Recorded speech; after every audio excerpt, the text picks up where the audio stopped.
tournament, try and keep similar starting 11 for cohesion. But obviously the subs have done unbelievable and they've really impacted every game in which they've come on, and there's been various different substitutions at times and they've all played the part. And you know, it takes more than 11 players to win a tournament. England versus Italy is live on talkSPORT from 7. Now René Meulenstein says talk of Manchester United being relegated, but I think that's because of Man United, really. Yeah, I think Man United have to pay a bit more, but at least it's a proven, you know, some of the signings over the last 5 years, dearie.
This is Paul Hawksbee and Charlie Baker with you through until 4 here on talkSPORT. Where this afternoon, Charlie, please tell us what's coming up. Coming up over the next 3 hours, Sam Allardyce tells us how he feels about his new mural, complete with orange chips in his hometown Dudley. Yeah. Former Lions wing Alex Cuthbert gives us his verdict on this morning's warm-up game.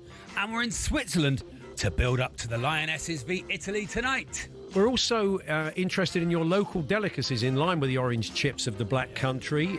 Charlie's choice is American president footballers. It'll be short-lived, Paul, but we'll go with it for now. And that song that comes on at a club or a party or a wedding, and your kids go, "Oh no, Dad's gonna dance." You were just dancing to one. You can tell. I was, yeah. I'll tell you what it is. Anyway, that's new to that. What else, Charlie? What else? Oh yes, Midge Ure tells us about his new tour. Yes. There's all this, plus we'll look at the big transfer stories of the day.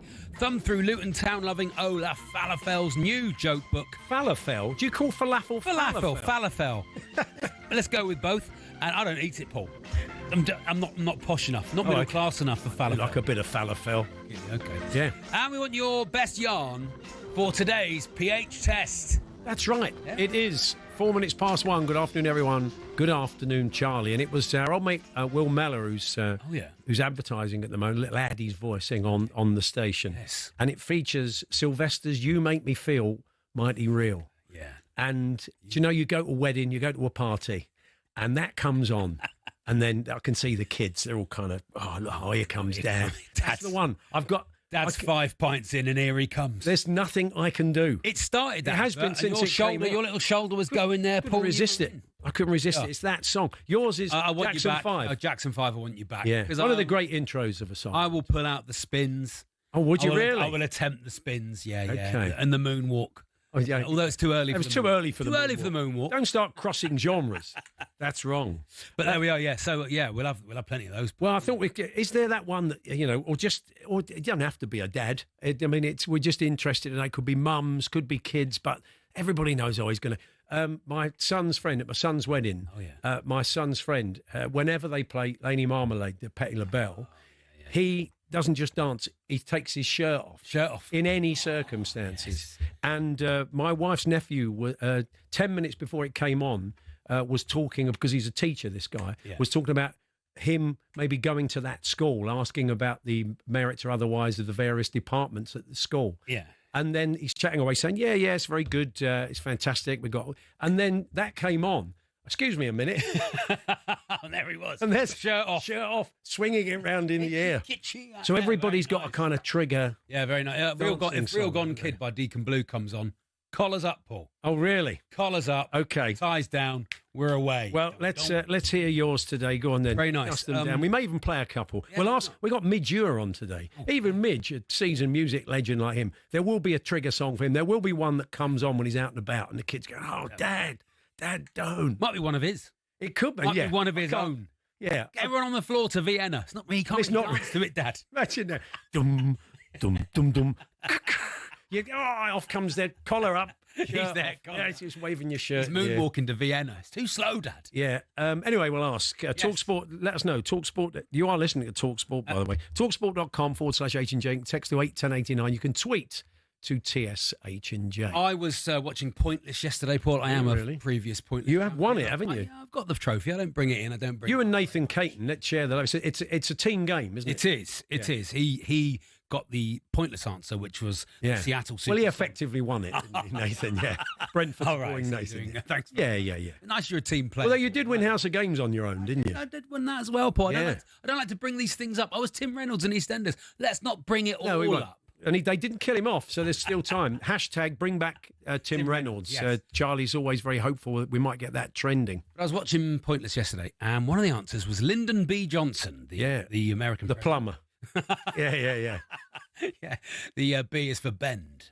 You bend. No, of course. No. It's not. Lyndon B. Johnson.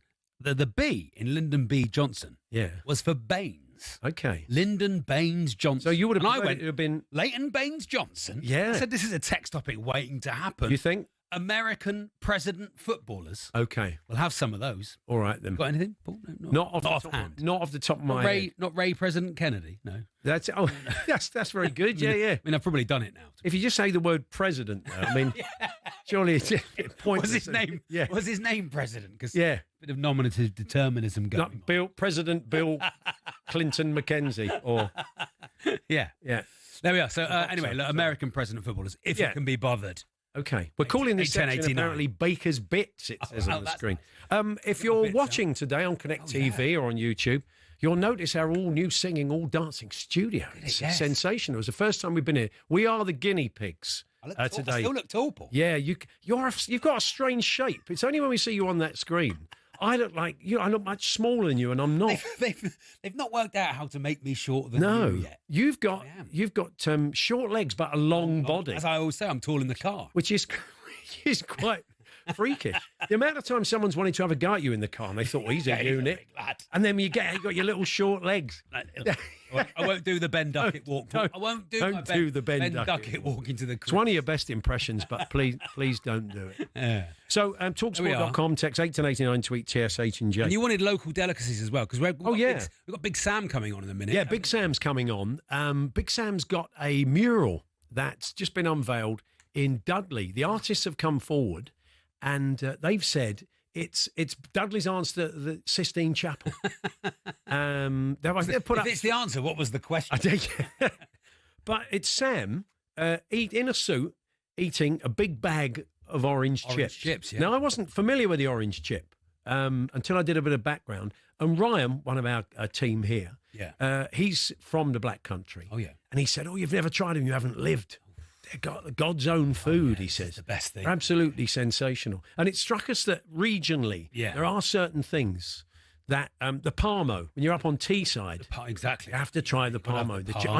I favour the chicken one. It's kept heart surgeons in business for generations, isn't it? The Parmo. Well, salt and sauce. If you're in Edinburgh, you don't really get that anywhere else. Instead of salt and vinegar, salt and sauce. Salt and sauce. So look, we're after some local delicacies. Maybe at the football. I mean, because I think it was on the sort of Footy Scram website that I saw that they had the orange chips. People were saying if you go up to games up in the Black Country, do try the orange chips. They are basically chips that have been cooked and then put in batter. I'm here all week. Try the orange chips. Yeah, try the orange chips.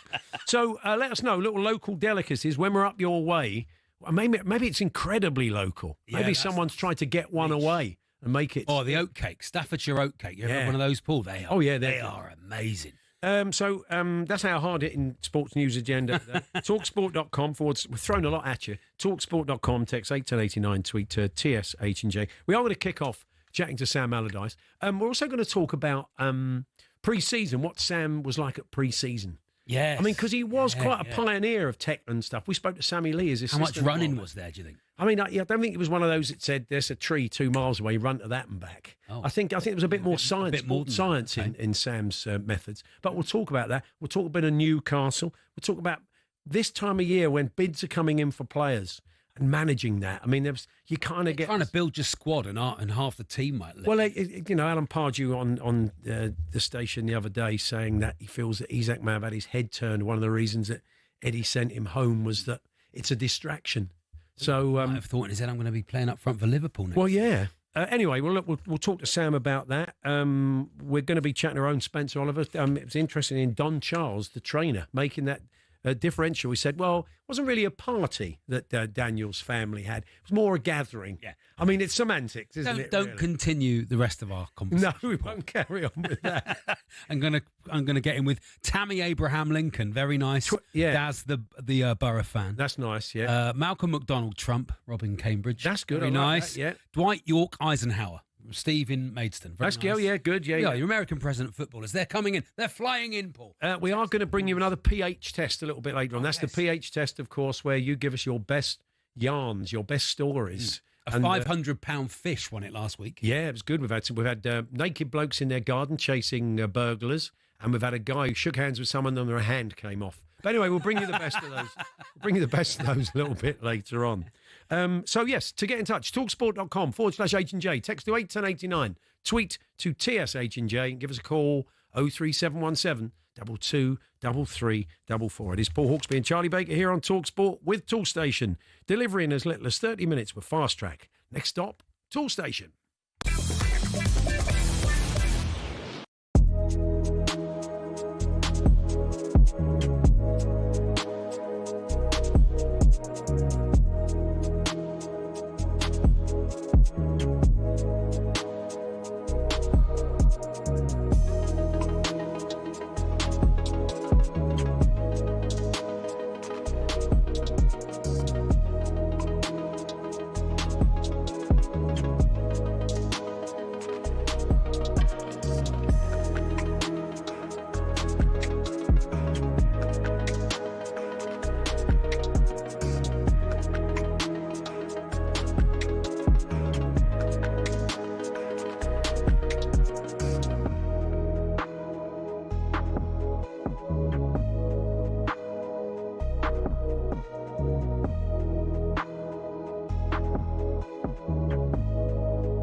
Yes, Coldplay are back at Wembley this summer, and we've got a huge VIP prize up for grabs for one lucky listener. We're giving you the chance to win 6 tickets in a private box for you and your mates, but be careful which mates you go with. On August the 22nd with full hospitality. Plus, we're chucking in 10 grand spending money completely tax-free. Here's how to enter. We're not going to grass you up, whatever you get in the hospitality box. Up to you at Coldplay. For a chance to win, text the word WIN, W-I-N, to 83338 by the 4th of August at 11 p.m, and you are in the draw. Text costs £2 plus 1 standard network rate message. You must have the bill payer's permission, or post your name and number to Coldplay Competition, PO Box 3190, Colchester CO28GP, to arrive by 5 p.m. on the 7th of August. 18 plus, UK excluding Northern Ireland. This is a talkSPORT limited promotion run on talkSPORT, Talk and Virgin Radio UK stations. Full T's and C's at talksport.com. Yes, best of luck. Bit of a TED talk, that, Paul. It was a bit, but we got there. We love a football mural. Oh, yes. They are ubiquitous. There's many around the country. I'm sure you've got your own you go and pay homage to. But one popped up in Dudley, in the West Midlands, the other day. Very good, yeah. And it is Sam Allardyce in a suit eating a big bag of orange chips. He's mid-orange chips. Very nice. It's really well done as well. It's really good. It's really good. Some of them, you look at them and you think, well, who's that? If you squint your eyes, you can work out who it is. But it really there it is. Like people who are watching can see it. It's very uncanny. It really caught the likeness. The artists involved have now said it's Dudley's answer to the Sistine Chapel. They've broken cover, and they wanted to mark Sam's connection to Dudley. And we're delighted to say Big Sam joins us now. Hi, Sam. Hey, Sam. Good afternoon, lads. Yes. So, are you pleased with it, Sam? Yeah, why not? I was surprised, and I thought I'd like to know who's done it, but I was hoping it might be a Banksy, but it's not, of course. But... I don't know if you get ownership of the Banksy if you're in as part of it. I don't know if that. I don't know. Unless there are 2 guys that called. You might know now, Sam. They're called Dion Kitson and Adam Wynne. Oh, right. Okay. Yeah. They have said this is Dudley's answer to the Sistine Chapel. The mural was created and by the 2 artists to celebrate England's greatest football manager and England's greatest chips. Yeah. They tell us about the orange chips, Sam. Do you know all about that? The orange chips are quite easy because as a kid in Dudley where I lived, I don't think they did them anywhere else. The chip shop did battered chips. Yeah. So when you were hungry. Yeah. And when you were young and you know how hungry you used to get, a portion of battered chips in newspaper, which we got then, with salt and vinegar on, were absolutely brilliant. So I think that's where it comes from, battered chips, when people say orange chips, because the batter's on it and then the deep fried, like me. We've been told they're very tasty, but as you're a real kind of exponent of sports science, I guess you didn't stop there on the Bolton coach to buy orange chips after you played West Brom. Definitely not. Our nutritionist would have had a fit and fainted. It's a love. It's a beautiful thing, isn't it? It's clearly done with love, from what the guys have said. So you've been immortalised, Sam. Absolutely appreciate it. I really do appreciate it. Thank you very much. They told me yesterday when I was on the radio, it's 10 feet tall as well. Wow. And the likeness is obviously exceptionally good. Yeah. And they did it when I was a lot younger, which is even better. So I'm really, really, really pleased. And of course, obviously being brought up in Dudley, it's a place that I've got a lot of affection for. Are you gonna? That's where I learned all my football. Of course, yeah. You played for Dudley. Was it Dudley Town? Was that your first team? Yes, that's right. Yeah. Dudley Town. Do you get back up? Will you get a chance to go and see it in person at some point? I might try. I don't have any family actually much in Dudley now. They've moved out like most of the family. My brother's the closest in Cannock, but yeah, it's if I get a trip down at some stage, I'll try and go and have a look at it. It looks. I'll probably try and get next to it and get a picture of myself next to it, I suppose. Yeah. So we were wondering what a Big Sam pre-season was like. Yeah, we've had a listener say that when you were under Bobby Gould, Sam, that you do ballet lessons. Is that correct? Yeah. There's still a lot of pictures of that. That was Bobby tried to lighten the pre-season up rather than the agony that we used to go through in pre-season in those days. Doesn't happen now, but yeah, the basis on the amount of running we used to actually kill us in the early days. But he was talk about balance with the ballet.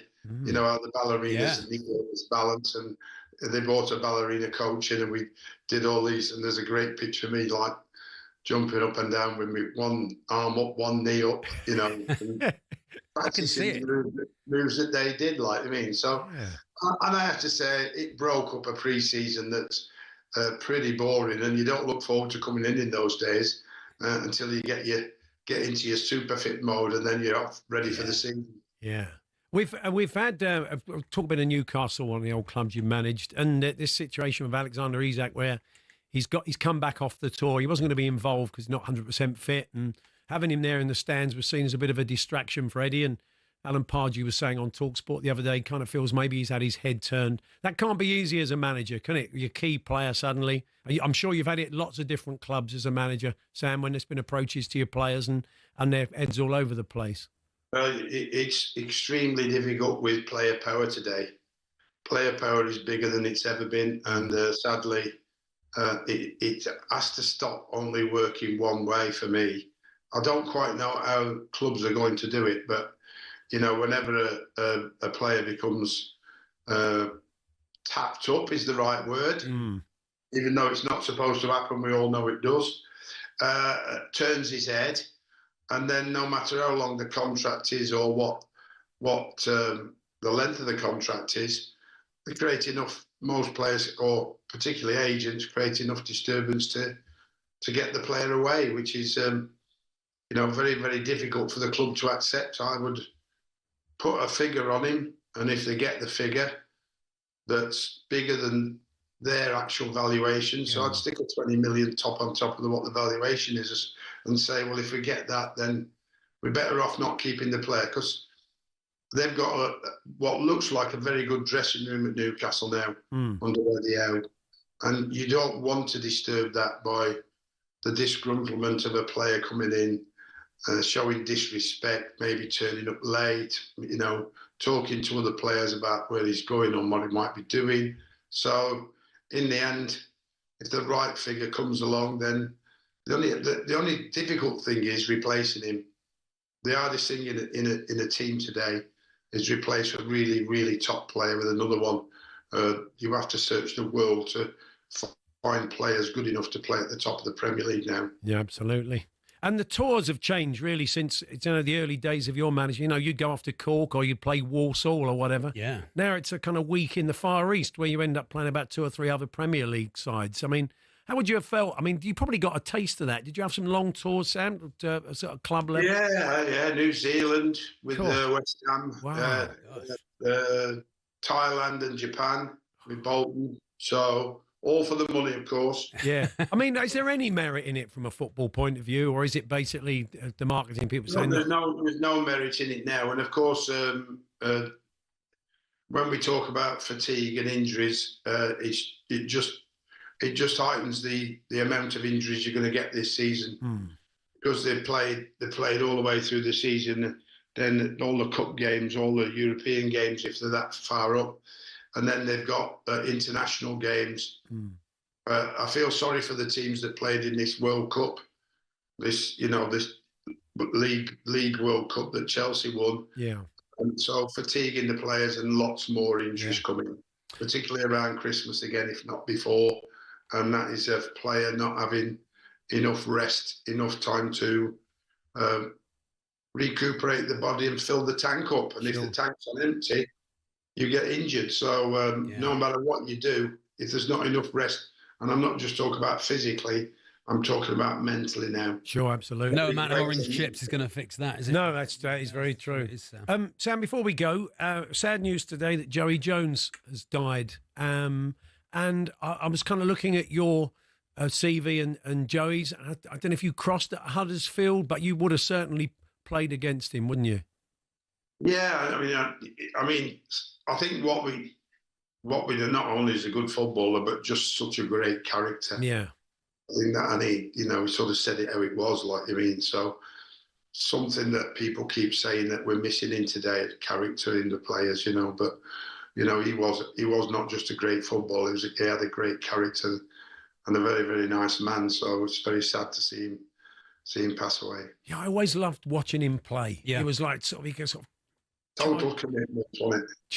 Charging up the left. He was just an all-action player, and he sort of, to be loved as he was at, Liverpool and Wrexham as well. Wrexham and Liverpool, the way he was, and the infamous banner that went up, mentioned Gladbach. Yes, and all that stuff. Yeah, he was. He was a great player. Hopefully, sometimes I think when these players, he was only 17, but when these players die, footage emerges of just how good they were. Maybe a new generation of Liverpool and Wrexham fans can just see how good he was. But that was sad news today. But Sam, we're pleased you like your mural. We know the artists have said they're delighted you like it as well. So absolutely. We look forward to seeing the picture of you standing next to it. I think talkSPORT should take Sam there and do some. I think we should. Bits and a pilgrimage. Yeah, pilgrimage to the Sam. And then we'll all have some orange chips. We'll come with you. Do a show from there. Speak to your boss then and get me down. Yeah, okay. Nice one. All the best, Sam. Thanks, Sam. Take care. Well, that's nice. There we are. There is Sam Allardyce there. And the EFL season gets underway on the 1st of August. We kick off with Olaf Falafel's Luton Town. Oh, yes. Olaf's coming in later, the comedian and artist and an author. He's got a new book out, and he's going to chat about that, and we'll talk a bit of Luton. I mean, double relegation. I do wonder if they would have taken no Premier League season and not had the double relegation. I don't think, it's sort of. Why would you not take a Premier League season? Well, fantastic. I don't know. 2 seasons of losing in a row. I don't know if I'd want that. Okay. I don't know if I'd want to be Premier League if I was going to get straight down to League One. I wouldn't worry about embarrassing too much just yet. Hey, we thrashed Newport County. Wow. Saturday. No messing about. Them. Just lots more to come. Midge Ure is joining us for a chat next. He's going out on tour, and he'll tell us a bit about that. We may touch on a bit of football. I think he likes his Rangers. We're talking Rangers a bit more detail later on, because they play Panathinaikos, the Champions League, this evening, second qualifying round. So we are going to talk a bit of Rangers. We're going to talk Celtic as well. It's got a bit of a Scottish flavour with Jason Shaw, the professional pool player who's playing in the World Championships in an effort to raise the money to rebuild his house down in the States, which was badly damaged, I think, in a recent hurricane. So anyway, we'll be chatting to him, a bit of cricket for you later on. Lots still to come with me and Charlie, with us until 4 o'clock.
Also, how does Serena Wiegmann approach England's Euro semi-final this evening? Make changes to a lacklustre starting 11 or keep faith in an ultimately winning formula? Nikita Paris has told us whatever happens, the bench will be key once again. You tend to, through a tournament, try and keep similar starting 11 for cohesion, but obviously the subs have done unbelievable and they've really impacted every game in which they've come on, and there's been various different substitutions at times and they've all played the part, and you know it takes more than 11 players to win a tournament. England versus Italy is live on talkSPORT from 7. Now, René Moulenstein says talk of Manchester United being relegated is starting to get under people's skin. He's pleased with the signings of Cunha and now Mbeumo, but Neil Warnock reckons the latter in particular was a bit too expensive. I think it's probably about 15 million more than they should do, but I think that's because of Man United, really. Yeah. I think Man United have to pay a bit more, but at least it's a proven, you know, some of the signings over the last 5 years, dearie me,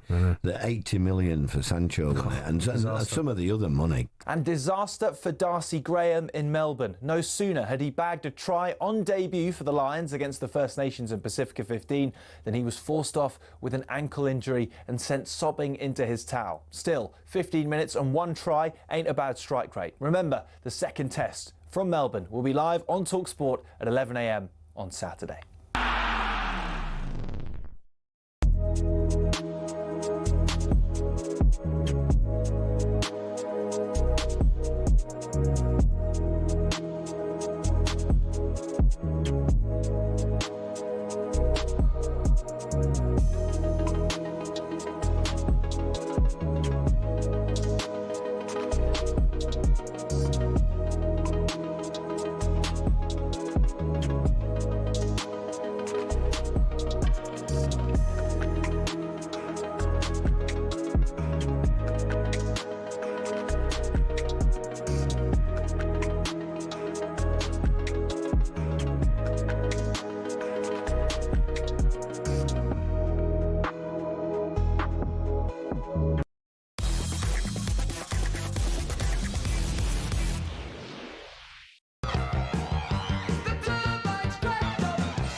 Good afternoon, Paul Hawksbee and Charlie Baker here on talkSPORT. I was going to hang on for the chorus.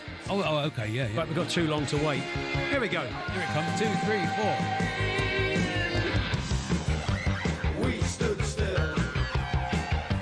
We all stood still. That's Spurs' defence last season, isn't it, Paul? We stood still. We all stood still. Hence 17th in the league. All stood still by Ultravox. And Midge Ure has been doing a lot of these radio interviews today, and I think even he doesn't want to hear Vienna again, we've decided. So we thought we'd choose something else. But we could have chosen a million songs because it has been quite the career, and that will be marked on Midge's tour, A Man of Two Worlds. And he joins us now. Hi, Midge. Hey, Midge. Hey, how you doing, guys? Yeah, good. thanks. They always they go for Vienna, don't they? Understandably, it was a massive hit, but yeah, it's the one that everyone knows. It's the one that'll be carved on your gravestone. You know? not necessarily the best one, but the most popular. Yeah. When you were in the studio making that album, and you did you know? Was it kind of hairs on the back of your neck? Did you think, blimey, this is going to be massive? Did you know it was a great song, you guys? We knew it was an interesting piece of music, but if somebody had given us a little brief of writing the song that was least likely to be played on the radio, Vienna would have been it. It's 4 minutes long, which is a minute longer than what they would play at the time. It speeds up, it slows down, it's got a viola solo, it's got electronic drums, synthesizers. You know, it's just this bizarre hybrid. So we were incredibly lucky to have it played on the radio at all.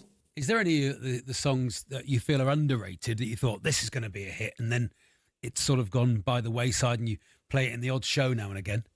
Yeah, that's what they'll put out once I pop my clogs. They'll dig up all the ones that got away and put them all together, and there are many of them. Believe me. The funny thing is, like, once you've written it and recorded it and got it how you want it and put it in the right sleeve and all of that stuff, you have to hand it across to the machine. And if one little cog in that machine doesn't work, it falls down. It just disappears. So it's not always about, is it a quality record? Is it the best song? Is it whatever? It's got to go through the process, you know.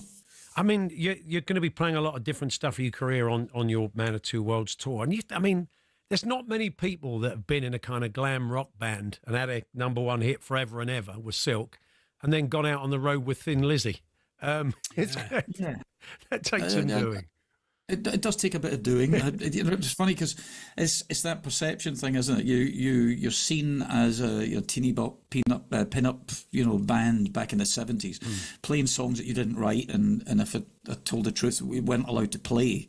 That's how they dealt with you at the time, and it was the only record deal we were offered. And by rights, I suppose you've had your 15 minutes of fame when that falls over.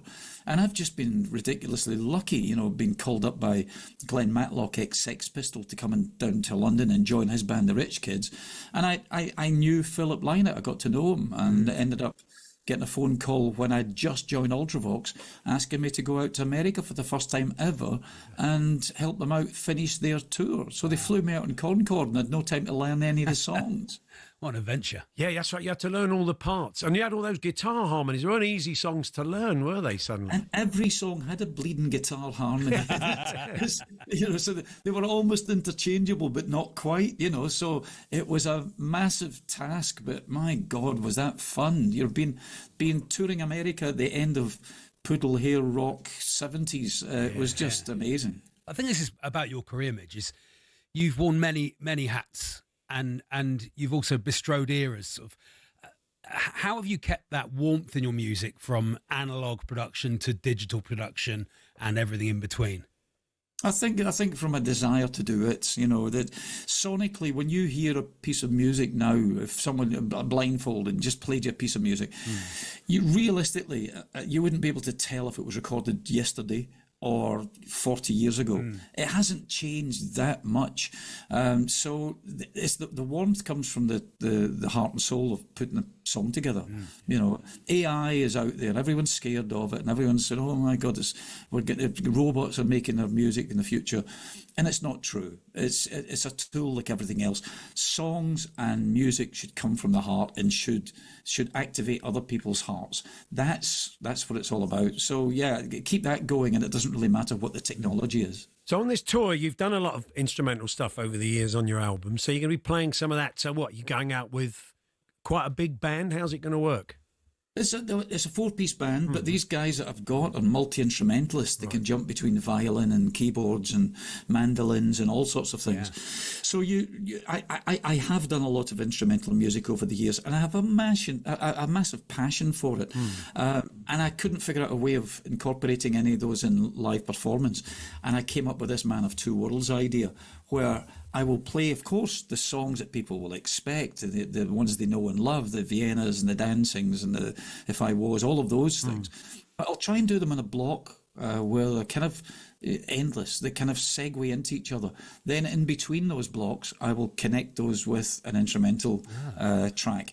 And I take people on a journey rather than start a song, finish it, applause, start another one, finish it, applause. Just a different angle, a different way of presenting that to the public. We just had the 40th anniversary of Live Aid. What was it like for you reflecting on that time? It was educational and a bit like your headmaster coming along and going, right, you look through your old jotters and see what you went wrong, see what you did right. There's been a 3-part documentary that the Beeb have just shown, which was brilliant because it was done completely separate from the Band-Aid Trust, the body of people that have overseen the funding for the last 40 years. And it told the real story. It explained why the line said, "Thank God tonight it's them instead of you." It explained what went on behind the scenes. It told the actual story. Then on top of that, they show the highlights from Live Aid itself, the actual performances. And the thing for me was I got to see some of the performances I hadn't seen before because I was behind the stage. And the quality of what those artists were was immense. Not just Queen, not just U2 that everyone talks about, stealing the show. everybody was exceptional on that day, considering there's no sound checks, and they were playing in front of the biggest audience they would ever play in front of. Potential 2 billion people on television. It's crazy. Quo going out first and down, deeper and down gets any party going. And then I was backstage with all the music, genres of musicians, and the moment Quo kicked off, everybody's head was knocking. It was rocking away. We were all there. We were all mentally on stage with them, going, yes. There's a musical as well, isn't there? Just for One Day. I don't know if you had anything to do with it at all, Midge, but I don't know if you had any say in casting of yourself in that show. Any say in casting of myself. Weirdly, I mean, I was at the big gala event on the anniversary of Live Aid, so a week ago on Sunday, and I was there with Bob and the rest of the trustees, and we watched the performance, and it was phenomenal. Strangely, the guy who plays me, his name is Ure. Oh, wow. And he's not, it actually says in the programme, no relation. Because he is no relation. But the original guy I saw doing it, it took a little bit of a stretch of the imagination to think it was me. What was he, 6'8"? Because the first guy who did it was 6'2" with red hair. Oh, he was. Oh, funny. I was doing that as a joke, and he did. Oh, well. The most famous sporting Ure was Ian Ure, a former Arsenal player. Scotland player as well. I mean, again, I this is a stretch. I don't know how common a name it is, but he was from Ayr. But no relation, I take it, Midge, you know? I wouldn't have, you know what, maybe somewhere down the line. I've never done that family tree thing. But when we first got a telephone, a party line, that gives you an indication of when that was. When we got the telephone book and we looked up to see her name in the telephone book, and there were maybe in the whole of the Glasgow, Strathclyde area, maybe 10 years. So they're very few and far between. So we must be connected somewhere down the line. That's my connection with football. That's it. You were nominally a Rangers fan as a kid, weren't you? Kind of. My dad was a Rangers fan, which instantly tags me with a religion. So if I wanted to avoid having my nose smashed in at any given moment in Glasgow, I just avoided football completely. Well, you can get your tickets from midgeure.ctickets.com or midgeure.co.uk. All around the country as well, Paul. Plymouth, Oxford, Manchester, Glasgow, London, Reading, Bournemouth. You know, all the good venues. Next May. And indulge me. What was the hardest Lizzie track to play live? The album they were promoting at the time was a thing called Black Rose, and we tried to learn Black Rose all the way through the tour, but Gary Moore had played this Celtic Irish, one of those twiddly diddly things, and none of us could get it, so we never played it. It's too hard. He makes a guitar part that's so hard, Gary Moore, then he leaves the band halfway through a tour. Absolutely, and I'm supposed to stand in his footsteps, so thank you. Brilliant. Well, lovely to talk to you, Midge. All the best with the tour. Thanks very much. Thanks for having me, guys. There we are on this Midge Ure. They're a man of two worlds tour, as we said. midgeure.co.uk has all the details. Yeah, I mean, Quo gets me up on the floor. I don't know about you, Paul. We were saying songs that... You Make Me Feel Mighty Real, Sylvester. Yeah. That's my trigger song at a party, a couple of beers in. Paul in Whitney says, hold my pint if Footloose comes on. Oh, yeah, like Route 1. If Footloose comes on, his kids go, oh, no. Yeah. Someone get Dad, grab him down. And there's always a chance they're going to come on, aren't they? That's it. Footloose is a banger, yeah. talkSPORT.com, text 81089, tweet TSH and J. You can tell us some of yours. Jeff Peters has gone quite Route 1 with your American president footballers. We've had loads. Jeff, in typical Jeff fashion, says Jimmy Carter. A president and also an ex-Millwall, Liverpool and Arsenal player. Count, Jeff. It's the same name, Jeff. It's the same name, Jeff. How many times do you have to explain stuff to Jeff? Every Thursday. Every Thursday. 3:30. Barack Obama Yang. That's very nice. Oh, that's very good. Very nice. Ben, like the Spurs fan. Yeah. Bill Clinton Morrison. Tim the Baggy from Newcastle. Thank you very much. That's what I meant to say when I said Clinton McKenzie earlier on. Got the wrong spot. So, still to come, Alex Cuthbert joins us. We're going to reflect on the Lions this morning, that warm-up game. They got over the line. Great result Saturday. It's a bit of a narky game. Fantastic. There was a few of the boys, Owen Farrell, Pollock, he was getting Well, this is the involved. B team, isn't it? They're all pent up energy and aggression. So It was. yeah. I mean, the Aussies were giving it some as well. So anyway, we'll be talking about that. We'll talk Rangers, who are in action tonight. Roscoe McClellan joins us, and all manner of other stuff besides. But coming up next, we're talking boxing with Spencer Oliver here from Don Charles, explaining that it wasn't a party, it was a gathering at Chez Dubois ahead of the fight. We'll get Spencer's take on that. We're here with our good friends at Toolstation. Get thousands of products delivered to you with Fast Track on the Toolstation app. Next stop, Toolstation.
Hawksbee and Charlie Baker here on talkSPORT. You can keep your emails, texts, tweets coming. We'll be got the pH test just after 3, and we'll set that up in the next hour so you can get involved. We're going to talk a bit of boxing now, and the fallout continues from the big heavyweight clash at Wembley the other day between Daniel Dubois and Alexander Usyk. Usyk winning, of course, knocking out Dubois in the 5th round. The build-up to the fight has been pretty chaotic. We'll get the thoughts of Spencer Oliver shortly. He was part of an edition of Talk Boxing with Simon Jordan, Joseph Parker, Lawrence Okoli and Josh Taylor. And that's available now on the talkSPORT Boxing YouTube channel. And Parker and Okoli reacted to the rumours that Daniel had a party before his defeat to Usyk on Saturday. There was a party at Daniel Dubois' house, ordered by his father, with about 70 people at the house. The day of? The day of. The afternoon of. The afternoon was of. Daniel there? Yes. Was Daniel there? Daniel couldn't have been around. And the people that were there were not known to Daniel, to such a point that Daniel actually asked his father if he could go out for a drive because he didn't know anybody there. That is insane. Sorry. And then, beyond that, I think his father told security that unless you let these guys in, he's not fighting. Oh, that is sorry. How disruptive? That is a different story altogether. That is insanely disruptive. Wow. I mean, we're talking about fighters being regimental on the day and superstitious on the day, and some fighters want to wear a ring in their laces and all that sort of stuff. And it all has to be on point for you to go in there, because, like you say, like any little thing can throw you off track. That is not a little thing. Could you imagine? No, can you imagine going through that? Yeah. No. And the problem is, it's coming from someone that he looks out of the ring when they're talking. It's coming from his dad. Obviously, I've trained with him. His dad's a huge part of his life. So that is obviously going to be disruptive. Are you surprised by this, Joe? I am very surprised. I'm shocked. Yeah. We had Lawrence Okoli in the studio, myself and Andy, yesterday, and he was flabbergasted that this had gone on. Now, Daniel's trainer, Don Charles, he joined Sam Matterface and Simon Jordan this morning on talkSPORT. He reacted to the story about the party on Saturday. This is what he had to say. Let's replace the word party with gathering. It was a gathering. Okay? Okay. Right. The same gathering we used for the prep on fight day for the AJ fight. A lot was made of the ring walk when Daniel walked out in Wembley. 96,000 people. A lot was made of it. The Anthony Joshua fight. Correct, yeah. And the energy that it was fired up. It was. That gathering at the home, the same home, was taken to the dressing room. Some of the Daniel's friends and his father's friends were in the dressing room for the AJ for the fight. That energy is what gave birth to the energy that everybody witnessed in the ring walk. Okay, well, understand what he's getting at is trying to create the same vibe, isn't it? You know, sure. energy. Well, I mean, having been part of that conversation on Talk Boxing, Spencer Oliver joins us now. Hi, Spencer. Hey, Spencer. Hello, Spencer. Hello, Spence. Hi, guys. We got you. Yeah. So you've heard what Don Charles had to say, and you say you discussed it with the fellas on Talk Boxing. What's your reaction to what Don had to say, that it was the same build-up effectively for a fight he won against AJ? Look, for me, it's not ideal preparation. Of course, it's not ideal preparation. Everything has to be meticulous. Everything has to be on point. And speaking as an ex-fighter, you need that going into a fight of that sort of magnitude. You know, you're totally focused, tunneled in. But Daniel Dubois and his father, who's an integral part of that team, by the way, have always done things slightly different. And I understand what Don was saying there. Like, look, this is a little bit, that sort of stuff is out of Don Charles's hands. And what Don was saying there was, look, they've done it before the AJ fight, and look at the performance against AJ. He entered the ring like the Terminator, and he delivered the performance, and, you know, and won a huge fight. So they've tried to repeat that. Do I agree with it? No, I don't think it's right. I just don't think that is ideal preparation. But like I say, the Dubois family do things very, very differently. And his father's taken it upon himself to, you know, have this gathering, as Don called it, before on the day of the fight. And for me, it's madness, if I'm totally honest. I mean, I couldn't go through that as preparation for a fight. Yeah, I mean, I've never stepped into the ring myself, Spencer, but I've hung around with enough boxers at talkSPORT and spoken to people like yourself to know that you don't play boxing.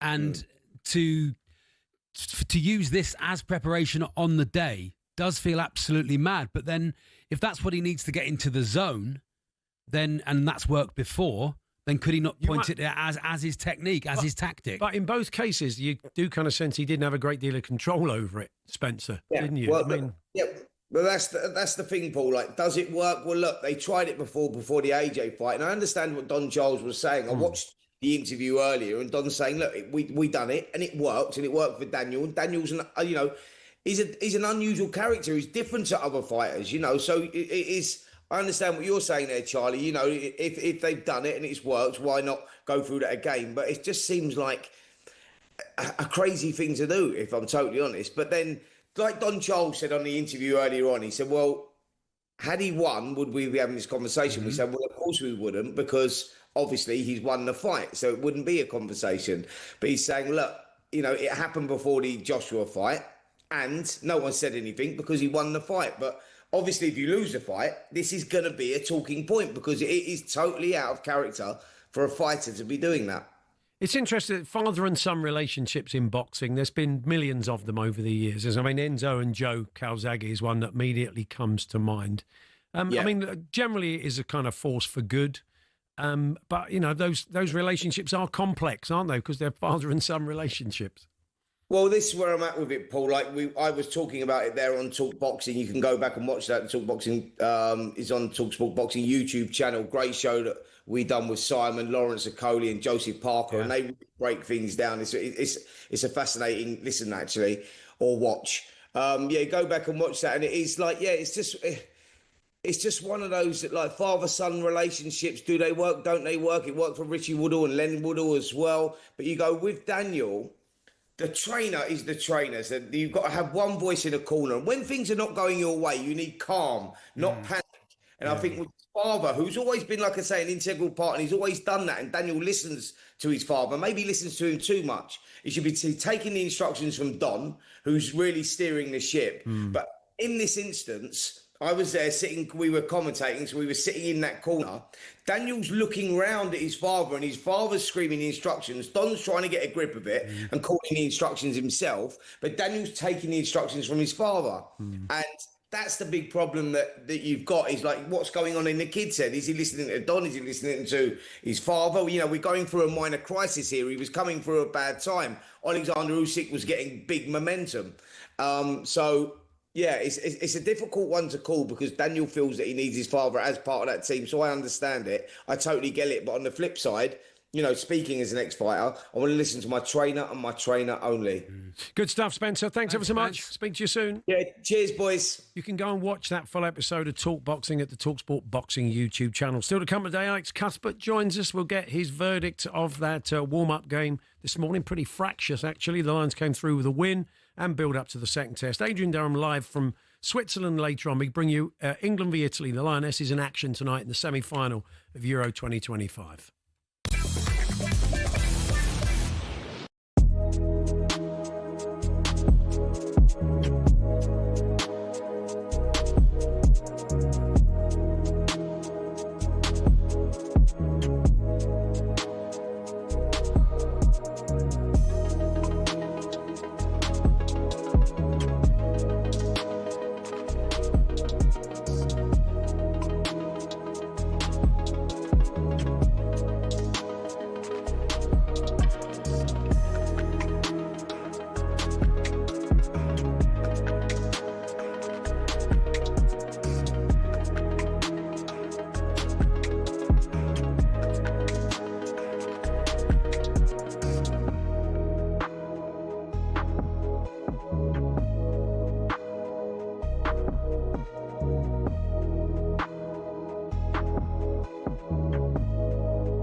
Daniel Dubois' trainer has defended the build-up to Saturday's showdown with Alexander Usyk. On Talk Boxing yesterday, Simon Jordan claimed Dubois' father hosted a party at Dubois' house for over 70 people. He was late to arrive at the fight, only allowing 90 minutes to prepare. Here's Don Charles.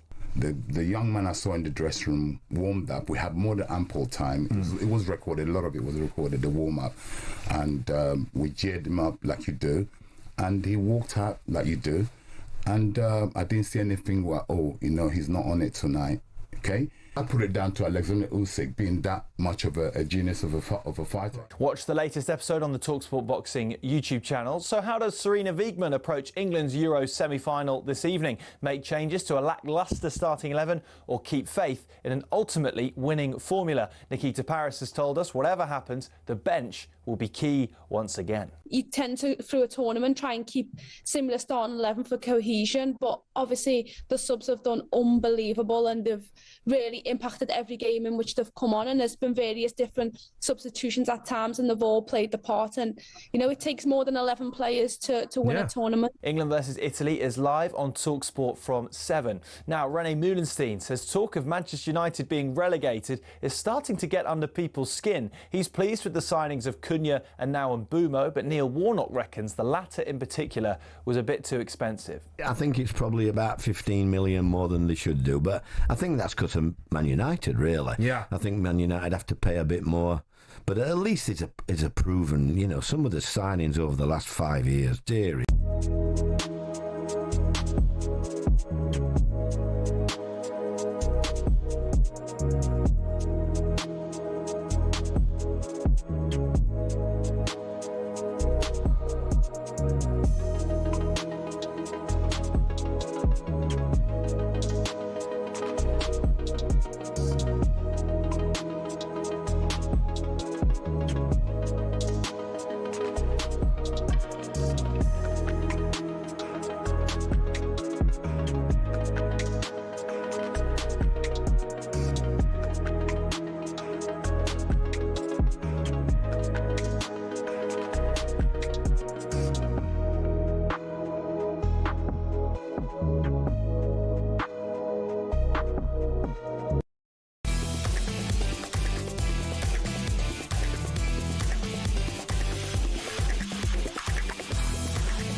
Afternoon, it's Paul Hawksbee and Charlie Baker here on talkSPORT, where we're going to be talking pool in this section to Jason Shaw, who's also a Celtic fan. Oh, great. So we'll talk a bit of football as well. We'll be chatting to Alex Cuthbert, former Lions wing, and he was watching the game earlier on today that we brought you live on talkSPORT 2. Can't stop winning, the Lions, Paul. Yeah, another win for them, so quite a fractious game. As fisticuffs. Yeah. Farrell and Pollock just squaring up. Not to each other, obviously. And we'll get Alex's take on that and see if we can line him up for Celebrity Birthday Spread. But more on that later. Yeah, lovely. Roscoe McClellan joins to talk a bit of Rangers, comedian and Rangers fan. They played Panathinaikos in the Champions League this evening. Yeah. And not the biggest game. I know maybe it is for Rangers fans, but it's not the biggest game tonight, Paul. The Lionesses tonight. No, it's huge. Panathinaikos got a great European. Oh yeah, it's a tough draw. I had a Panathinaikos shirt as a kid, Paul. Did you really? Yeah, we were on holiday in Greece. Green shirt. The green shirt. My dad bought us it. Wow. Yeah, I don't know why. It's a nice. How long did you wear that for? Oh, I must have been 6, 7. Oh, really? Yeah. Oh, that's quite exotic. I wasn't a Panathinaikos fan. Wandering around Newton Abbott in a Panathinaikos shirt. Very urbane. Yeah. Beautiful. I went to a play last night with a football theme, and I thought I'd run it. It's called The Ghost of White Hart Lane. It's based on the book by Rob White and Julie Welsh. Rob is the son of John White, the former Spurs and Scotland. Oh, it did a run at Edinburgh Festival last year, didn't it? Yeah. And it's on this week. If you can get to Highgate in North London, it's on at Jackson's Lane Theatre. Oh, that's nice. It's absolutely brilliant. It's a one-man performance by a guy called Cal Newman. Fantastic job he does as well. Yeah. And it was brilliant. Really good. Very kind of, very sort of very sad, but it's a great story. It's just it's a brilliant tale. So a one-man play in the right hands is absolutely fantastic. Really, really. I remember seeing Fever Pitch once, the Arsenal book, the Hornby book, as a one-man play. Absolutely fantastic. So this sounds great. Goes to White Hart Lane, Jackson's Lane. I think towards the end of the week, tickets are more or less sold out. There might be some odd ones, but if you want to go along, go and check it out. Goes to White Hart Lane. Brave doing it in Highgate, Paul. Why was that? Arsenal country. Arsenal country. There were no complaints. There were no complaints. So, yes, another Black Country delicacy, Paul. We were asking after we had orange chips. Sam Allardyce was on. Yeah. About his. He's got his mural. Or his murial, as they used to call it in Coronation Street. In it, he's eating orange chips, which is He wanted some more local delicacies. Deep fried chips. Another Black Country delicacy. This savoury. It's sage and onion stuffing mixed with processed peas between 2 slices of potato, dipped in batter and deep fried. That's a beast. I mean, it sounds like I don't know how someone's put that together. It sounds like they've messed up something and then I'll just deep fry it and it'll taste nice. Tastes amazing with the orange chips. But with all the stuffing, it's best to spend the next few hours in solitary contemplation. So I think it either bungs you up or goes the other way. Oh, okay. Here we are. That's Mark in West Bromwich. Thank you. Thank you, Mark. You can't beat a peas pudding up in the northeast. Oh, yeah. Ham and peas pudding sarnie is a local delicacy. That's Chris, the Sunderland fan. Thank you, Chris. It's always, I had a mate from Sunderland who's always on about his stotty cakes. Oh, yeah. Stotty. That's a what was in a bread cake? Oh, it's a bread. I think Greg's did them at one. There was a documentary in Greg's. They brought Stotty down south. They tried to... a lot of scratching of heads. Nobody quite knew what it was. No Stotty for me, No Stotty not too heavy on the Stotty. Well, anyway, speak to a man, though, who I believe is from Glasgow, or certainly spent a lot of time there. He'll know about local delicacies. Oh, yeah. He is a top pool player. He lives these days in the States. But he's off at the World Pool Championship, and he's hoping to land the title for a bit of a house rebuild in shocking circumstances. Jason Shaw joins us. Hello, Jason. Hey, Jason. How you doing, guys? Good, thank you. Do you miss the culinary delicacies of Glasgow over in the States, do you? Yeah, I was just heard you talking about things being put together and being fried. I miss all that, like pizza crunches and Mars bars being fried and stuff like that. So yeah, I do miss a bit of that. Scotch pie as well, Paul. That's a different thing altogether. That's a different thing. But you should take some of that. You should take the deep fat fryer into the heart of Connecticut where you live and see what they make of it, Jason. I'm not too sure about that one. Maybe I'll give it a go. I'm not sure. Not sure how long it'll last. Now you've moved over to the States, and we understand one of the recent storms left some pretty severe damage on your house. Yeah, just one of those things that happen a bit out of my control, but kind of just at the wrong time before the World Championships. Happened about the 4th of July, and yeah, I've been living in a hotel and with my family, and I think now we're going to be out of the house for about 3 months while it's all getting rebuilt. Well, the money from winning the World Pool Championship could come in very handy then, couldn't it? Yeah, that would help a little bit, but I'm sure, obviously with the insurance and that, everything's kind of being sorted, but still kind of a bit of a disaster not being able to practice before this, and obviously having to move a lot of stuff out of the house. Do you have a ranking going into this, Jason? Where are you ranked? I think I'm sitting 9th on the rankings right now. Okay. And is some of the guys that you're going to be taking on, who are the sort of the top players, the top seeds you're going to be coming up against if you're going to go all the way? Yeah, I think, obviously it's 128 players play down to the final 64, then it's single elimination. Mm-hmm. So, the first couple of rounds, it's all about just getting through them and getting to the single elimination stage. And then it kind of really all starts from there. Yeah. What did you grab first, the kids or your queue? It was funny. I got the kids first, and then I went downstairs to see if my table was still intact, but there was water everywhere.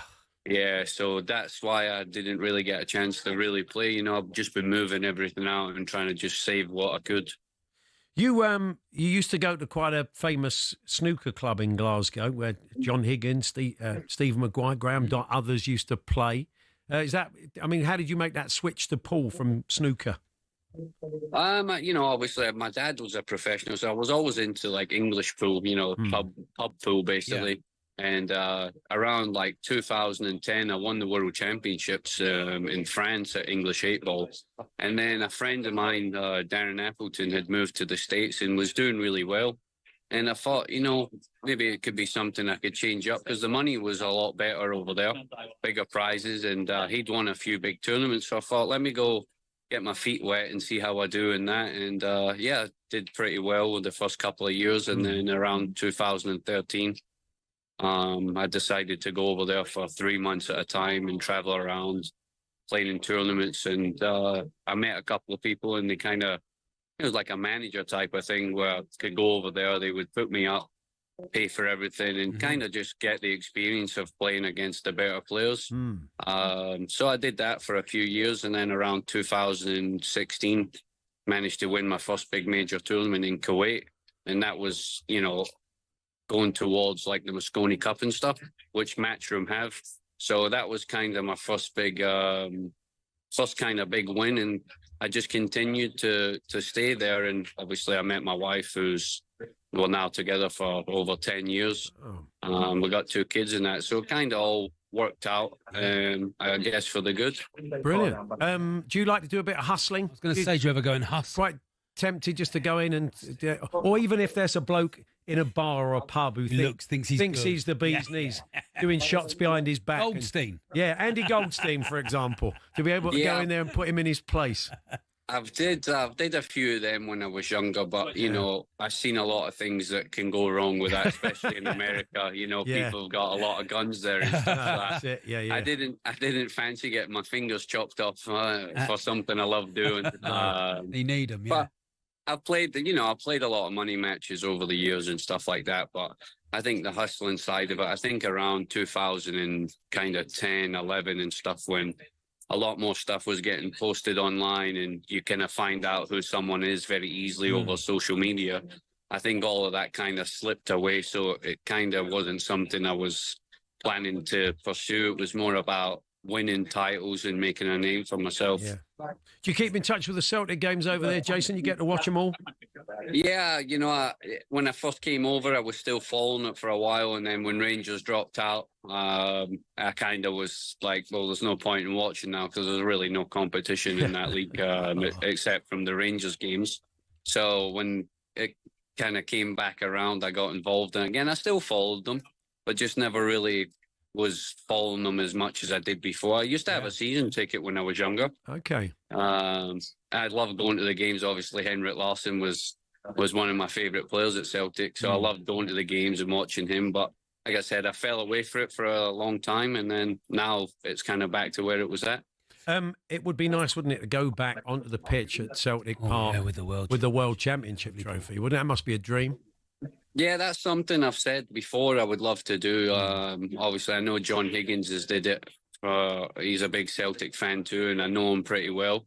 And I think he's did it, paraded his trophy around there. So, it's something I would love to do. And it's funny you should say that. I'm dressed in all green right now. Oh, very nice. So, like Rod Stewart at Glastonbury. Yeah.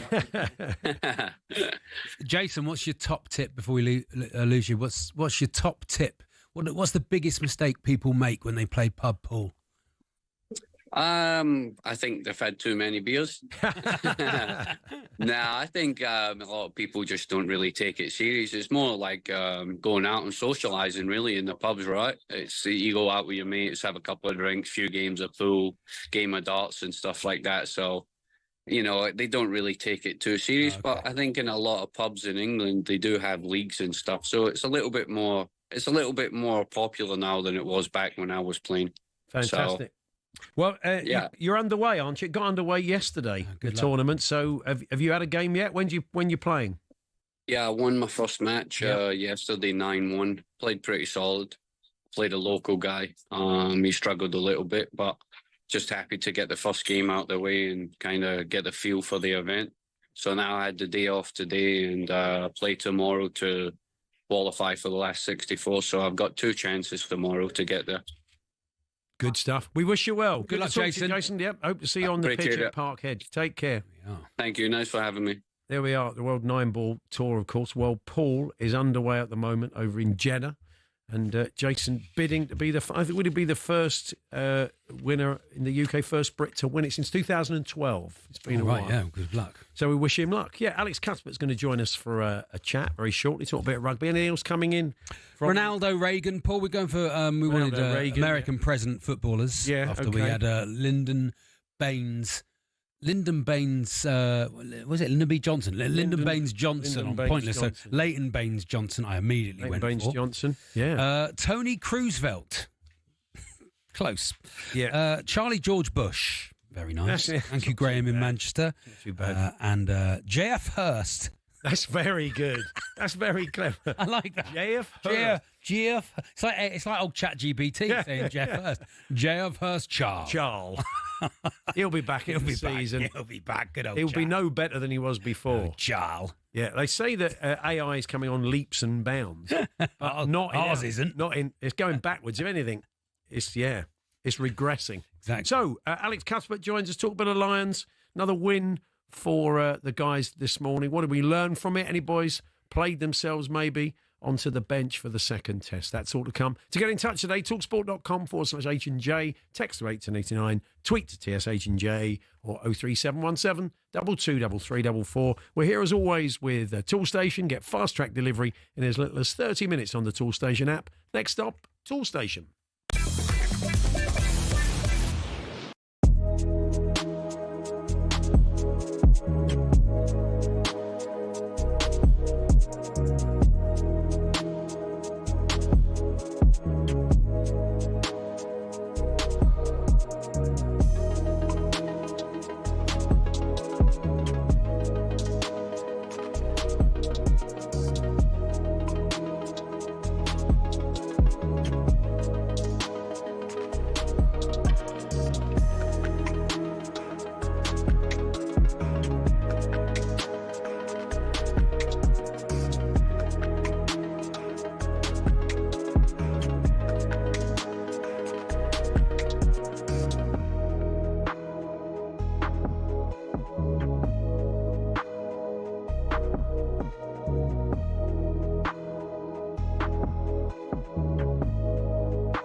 Owen Farrell dubs it through. It's going to bounce onto Jamie Osborne, and Jamie Osborne will score the try. Big ball out to the right-hand side. Darcy Graham this time, surely.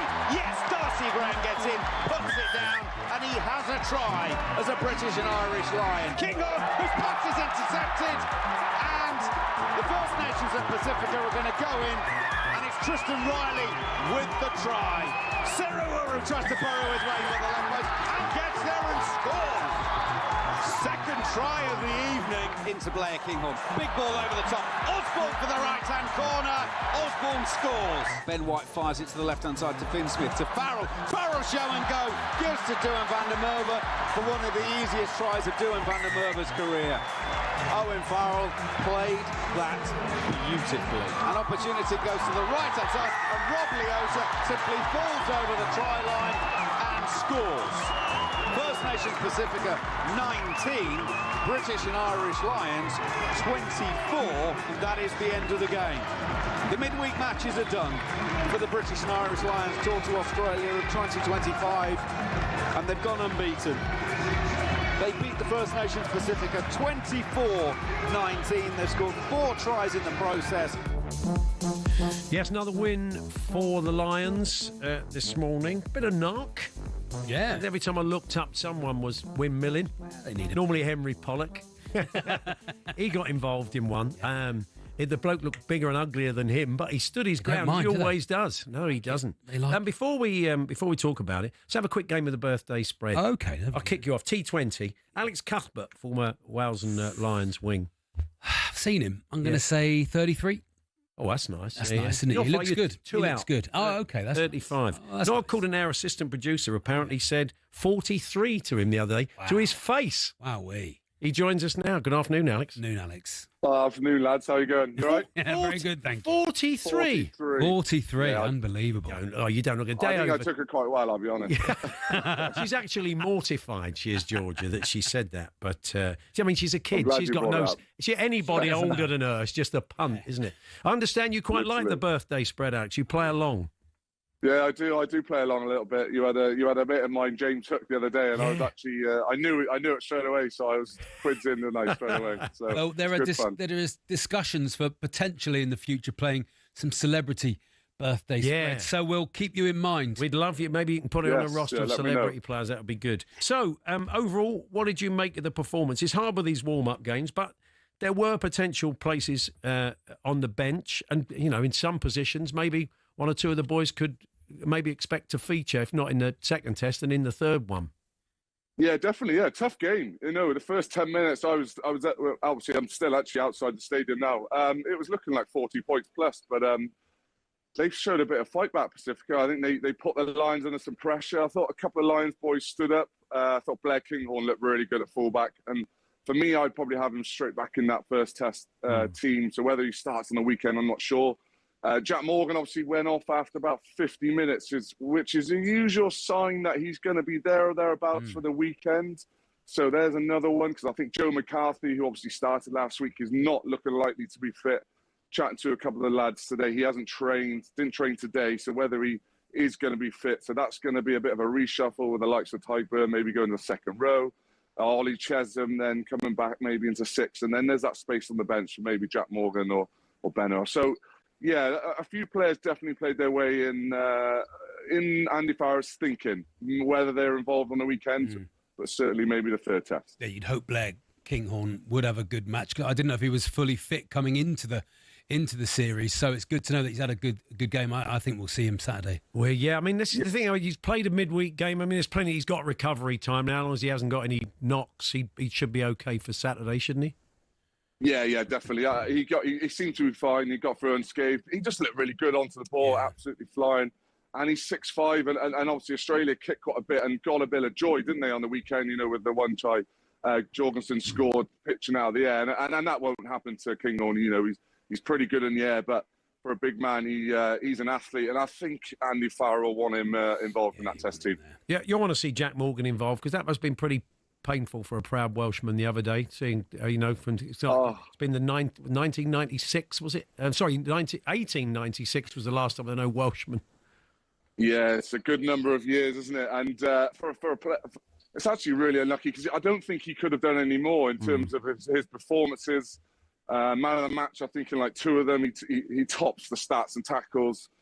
He was pretty solid again tonight. Another couple of turnovers. The game wasn't really his sort of way in terms of, he couldn't really get involved in the breakdown, because obviously Pacific had the ball quite a lot. But he's got to be in the thinking. I think like we spoke about earlier, if Joe McCarthy's not fit, then the pecking order. I think he's beaten the next spot against Josh van der Fleer anyway, if you put it like that.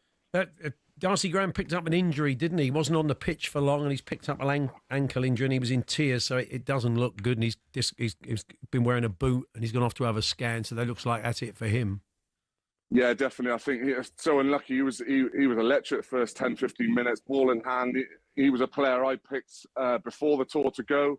So I'm glad he's got his opportunity, and he's still going to get that Lions cap. But I think he spoke about it yesterday about how he wanted to play a full 80 and just put his name in Andy Farrell's head of thinking, whether injuries happen. You never know, do you, on these test series? And he could have ended up maybe having a bench or a start. So he'll be out of the tour, it's looking likely. So gutting for him, really. But I'm glad he's got that cap in the end. All the chat going in was Owen Farrell as skipper. Did he have a good enough game, do you think, to justify a place on the bench maybe on Saturday? Oh, he looked pretty classy today, I'll be honest. I like the combination of Finn Smith and Owen Farrell. When they got that go forward, I think you saw the first 2 tries really well executed. There was no left winger, chip over the top by Owen Farrell, perfectly executed. And the little ball out the back with Finn Smith absolutely seed out wide. They looked good in parts, and they took some shots. I'll tell you now, they got smashed up today. Pacifica guys, they showed a bit of heart and fight, and which is what we want to see from Australia on the weekend. Because otherwise, I'm telling you now, the Lions will just steamroll them, I think, on the weekend. Yeah, there was that. It was slightly underwhelming at the weekend. As I said, I felt watching it so comfortable that they were able to keep Aussies at arm's length. I always felt that another gear if they needed it. So we do need it to be more competitive. It should be a great atmosphere. I mean, a packed MCG be amazing. Oh, it's a big old stadium. I know they play a lot of the cricket there and the AFL. It is massive, and they're talking about 85, 90,000, which will be the biggest ever for a Lions game. It's going to be a game that, were you there sort of thing, and I'm lucky enough I'm going to be there on the weekend covering it for you guys. So it's going to be a great atmosphere, and hopefully, the Lions really turn up. And obviously Australia, we want it to be a test match to remember. Yeah. We don't want a bit of a somber event like it was on the weekend. I want to see a bit of niggle. We saw that today, everyone was getting into Owen Farrell. He was flying in, we want to see a bit of back and forth, especially against the Aussies. We love it, don't we? So excellent. Good to talk to you, Alex. All the best. Alex. Thanks very much. Cheers, lads. Take care. Alex Cuthbert, former Lions wing now, out in Oz. And 1-0 up, of course, in the series. Saturday's match. It's easy. It's too easy, Paul. Too easy. Give us a game. Come on, lads. They're going to have a couple of new faces coming in at the MCG. Don't agree, no? Opportunity to earn their first series win in 12 years. Yeah. So we shall see. Blockbuster unfolds live and exclusive here on talkSPORT with their coverage starting at 10 a.m. on Saturday morning. It's another great weekend of sport, Paul. You got a test, I think, this weekend, haven't we? Yeah. We got the Lions. Yeah. Got Torquay v Plymouth and Torquay v Exeter this week. Well, you're doing a double header, Double header, West Country derby of you're playing 2 pre-seasons. games, Torquay. Yeah. But Plymouth and Torquay. Don't try getting tickets for the Plymouth game, Paul. It's sold out. These will be Plymouth and Exeter 11s, won't they? There'll be 11. No. Well, there might be. Okay, fair enough. Some testimonial Saturday. Still to come this afternoon, we're going to be chatting to Olaf Falafel. Yes. Comedian, Luton Town fan, Luton Town regular. He has a new joke book out. He's a writer of excellent for the kids. Yeah, for the kids. One for the kids. But, we all have a kids gang, don't we? Well, I mean, we're kind of used to them with you, aren't we, really? Jeff Peters going to come in as well. Yeah. Just suggest better punchlines. He will. But before that, Champions League tonight, not just the Lionesses. Rangers take on Panathinaikos, the Greek, a shirt once owned by Charlie Baker. Well, someone's been in touch and said, is Charlie sure that wasn't a Plymouth Argyle shirt? I am absolutely sure. That's true. That was. There you are, 6-year-old wandering around Torquay in a green shirt. Yeah. Unbelievable. That's Charlie I'm assuming from some bit. Anyway, Olaf coming up, Roscoe coming up. We'll get the news headlines for you next.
So how does Serena Wiegmann approach England's Euro semi-final this evening? Make changes to a lacklustre starting 11 or keep faith in an ultimately winning formula? Nikita Paris has told us whatever happens, the bench will be key once again. You tend to, through a tournament, try and keep similar starting 11 for cohesion, but obviously the subs have done unbelievable and they've really impacted every game in which they've come on, and there's been various different substitutions at times and they've all played the part, and you know it takes more than 11 players to win a tournament. England versus Italy is live on talkSPORT from 7. Now René Moulenstein says talk of Manchester United being relegated is starting to get under people's skin. He's pleased with the signings of Cunha and now Mbumo, but Neil Warnock reckons the latter in particular was a bit too expensive. I think it's probably about 15 million more than they should do, but I think that's because of Man United, really. Yeah. I think Man United have to pay a bit more, but at least it's a proven, you know, some of the signings over the last 5 years, dearie me, the 80 million for Sancho and some of the other money. And disaster for Darcy Graham in Melbourne. No sooner had he bagged a try on debut for the Lions against the First Nations and Pacifica 15 than he was forced off with an ankle injury and sent sobbing into his towel. Still, 15 minutes and 1 try ain't a bad strike rate. Remember, the second test from Melbourne will be live on talkSPORT at 11 a.m. on Saturday.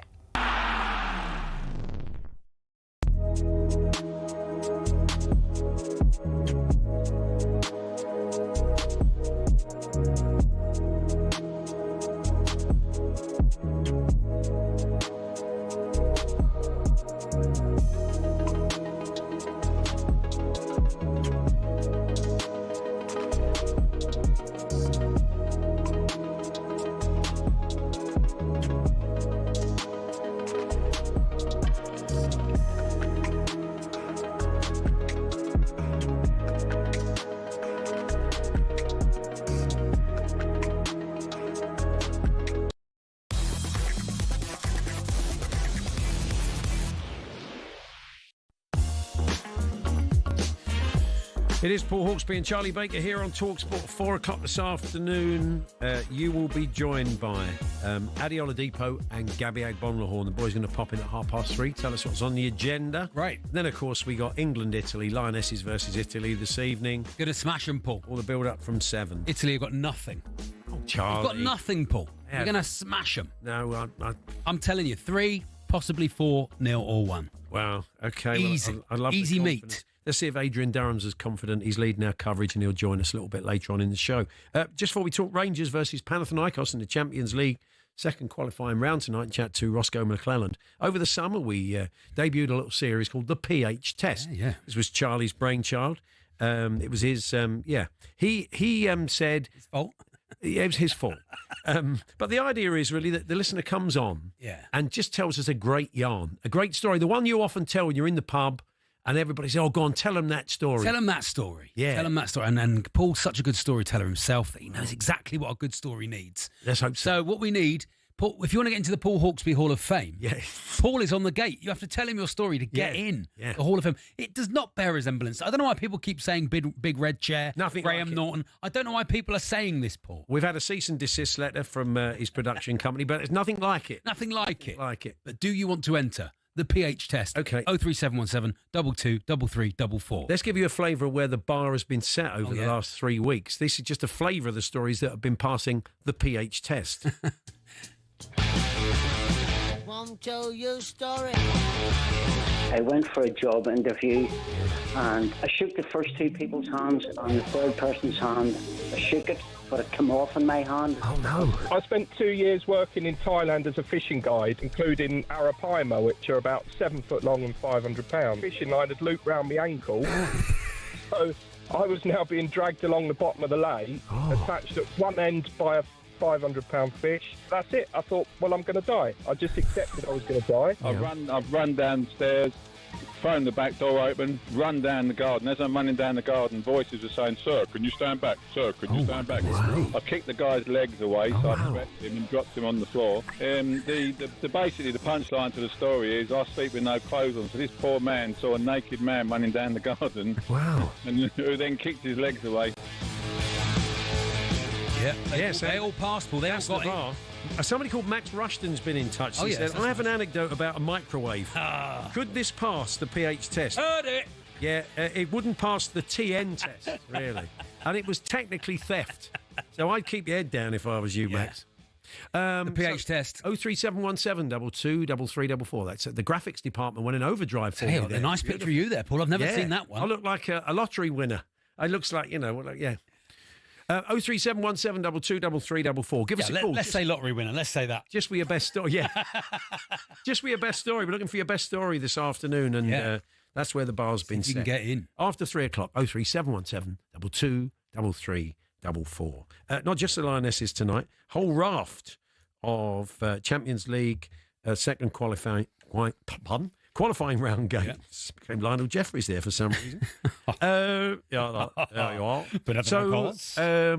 P.O. Anyway, Rangers play Panathinaikos tonight, which is two giants of European football. Joining us now, gearing up for his Edinburgh run, I'm sure, is comedian and Rangers fan, Roscoe McClellan. Hi, Roscoe. Hey, Roscoe. Yeah, good. How you doing? He's all right? Yeah, we're not You so sound bad. better quality than us. Look at that. He's got his green screen. He could be anywhere. We could have a backdrop of New York. Exactly. You could change it up for however you like. It's beautiful. Stick me outside Ibrox Stadium tonight. Yeah. You've got one of those dugout seats, Roscoe. They're like Recaro seats that managers have. It's fantastic. It's lovely. It's genuinely a lovely. Do you know, that's how I know I'm getting older, because I sit down in this seat and I go, that's a good seat, that. That's a good seat, yeah. I'm not getting, Your show is called How Could Hell Be Any Worse? Yeah. Sounds like an upbeat hour. Yeah, that's it. It's going to be a real hour of joy there. Again, it's literally just about stuff that now I'm getting older. I'm like, just the wee things are starting to annoy me, you know, like lying down in bed and the bed sheet pings off and I go, I'm sick of this. Not as bad as if you go to bed and you've forgotten to put the sheets on the bed. Have you done that? That's the worst one. And you've got to put your, I wouldn't be doing that. How have you got in it by that? No, I'm not got in it. Okay. You've gone to bed and you realise you've not made the bed. And you've not made the bed. And you're tired. But you're tired, Paul. You've had 12 pints. It's a nightmare. That's a little window on your wall.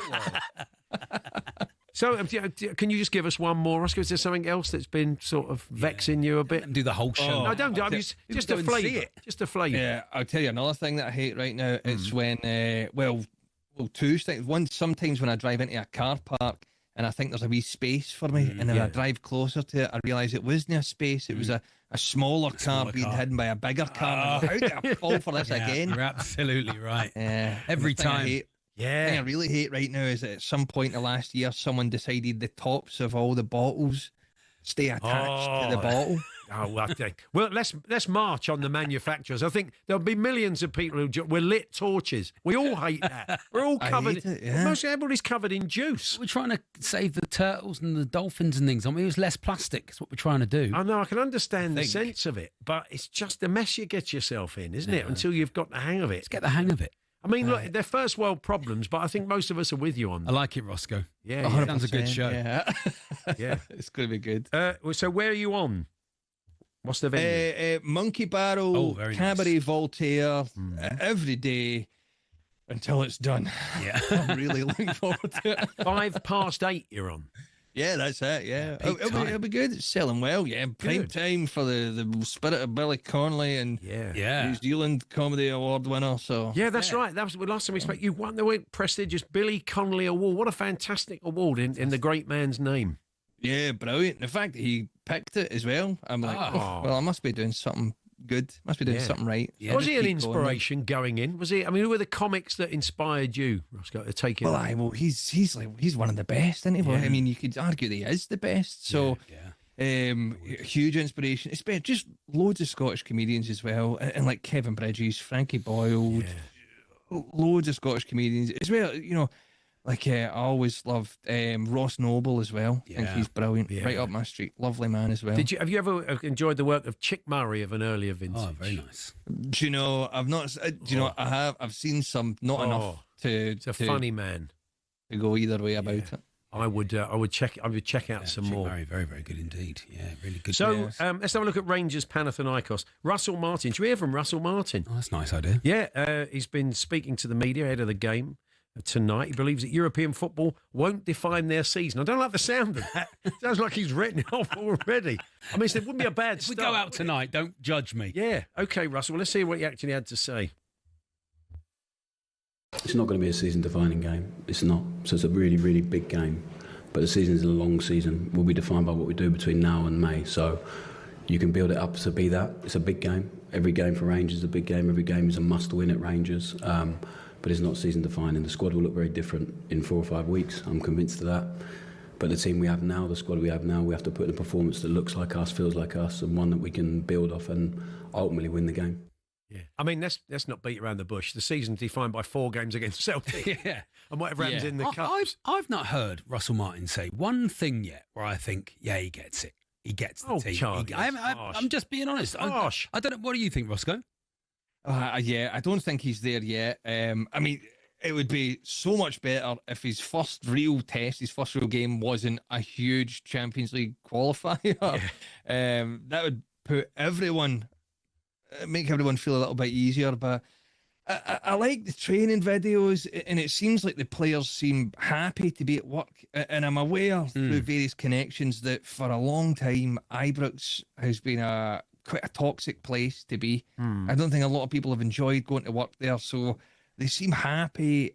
And I think he's been brought in for that, to improve the atmosphere and to play against the low blocks, which is really where we struggled last year. We had a decent European campaign and we competed very well against Celtic. You know, I mean, really, we had the upper hand in Celtic last year, but these low blocks and just leaking goals here and there, that's really why he's been brought in. Yeah. So I don't know. I'm not too confident about Europe this season, but hopefully the league can swing back to Ibrox this season. They're not quite the side they were, Panathinaikos, but it will be a great atmosphere there. So you really want to go there with a lead. Ideally, you want to go there with some kind of lead to defend. I think if you're, for this first leg, definitely 100%. All I'm hoping for tonight is a clean sheet.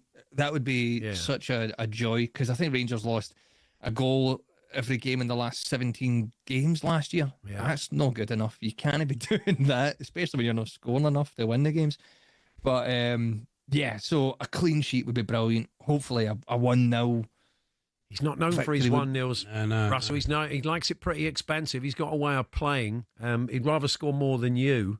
That's the thing. Our centre backs will be sitting in the halfway lane tonight, so that's going to be terrible. They're great I've always his teams are always great to watch. I mean, it was hard because the team weren't good enough, really, Southampton, for the way he wanted to play. Let's hope in the Premier League, in the Premier League, yeah.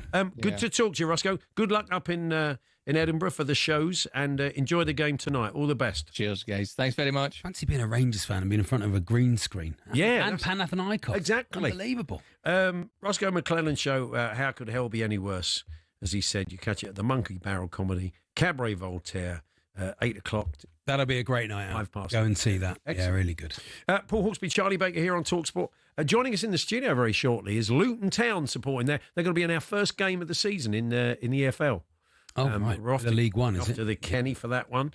And we're going to have a chat with Olaf. He's got a new book out, and we'll talk a bit of Luton Town. He's a regular there. Of course, as you said, tough season last. Yeah, very tough. We're here with Toolstation. Get fast track delivery in as little as 30 minutes on the Toolstation app. Next stop, Toolstation.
Good afternoon, it's Paul Hawksbee and Charlie Baker here on talkSPORT. Now, Penguin Books has been a prestigious imprint for many years. Yes. Of course. It started back in the 30s. Oh, yeah. Every book of substance. Yeah. Since that Can date. you name any of the titles? They've all been. Lawrence, for example. Just so many authors, I don't even know where to start. Penguin classics. And now adding to the list, we bring you A Poo on a Pogo Stick. Yes, very nice. Published by Penguin, all the P's. No, it's Olaf Falafel's new joke book. Olaf, good to see you. Lovely. It's lovely to be here. Lovely to see you. Yeah, working with the good people at Penguin. Yeah. Must be like you're like the Sex Pistols. Going to the office. It is a little bit of anarchy. I have slightly lowered the tone. It's basically the punchline to the first joke in the book. Oh, okay. Yeah. What's brown, goes boing, and knocks on your bedroom window at night?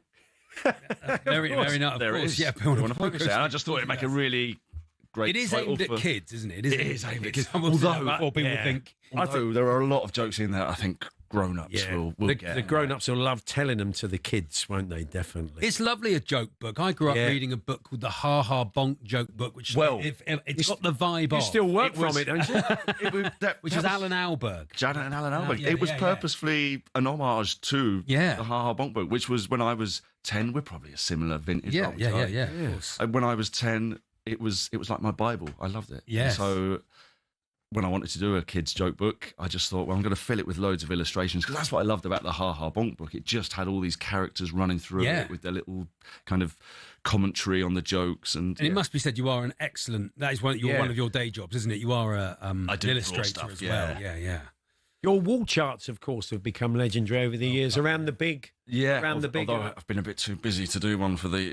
Didn't get one done for the Lionesses. Which unbelievable. And my own two daughters have chastised me for that. So we won't talk. Be back for the World Cup, will it? Yes, hopefully. Next summer. Hopefully, I won't be as busy.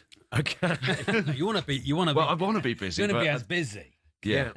I'm just too busy. That's because you got two shows at Edinburgh. You do this most years. You go up and do an adult show. Yes. And you do a kids adult show. Makes it sound like it's rude. Too hot for TV. It's not working from the Blue Book. No, it's 12 plus. So there's the kids show, and then the grown up one is 12 plus. And what sort of age group would you say the core for the kids show? The core for the kids show is kind of 5, 6, 7, that sort of 8, 9, 10.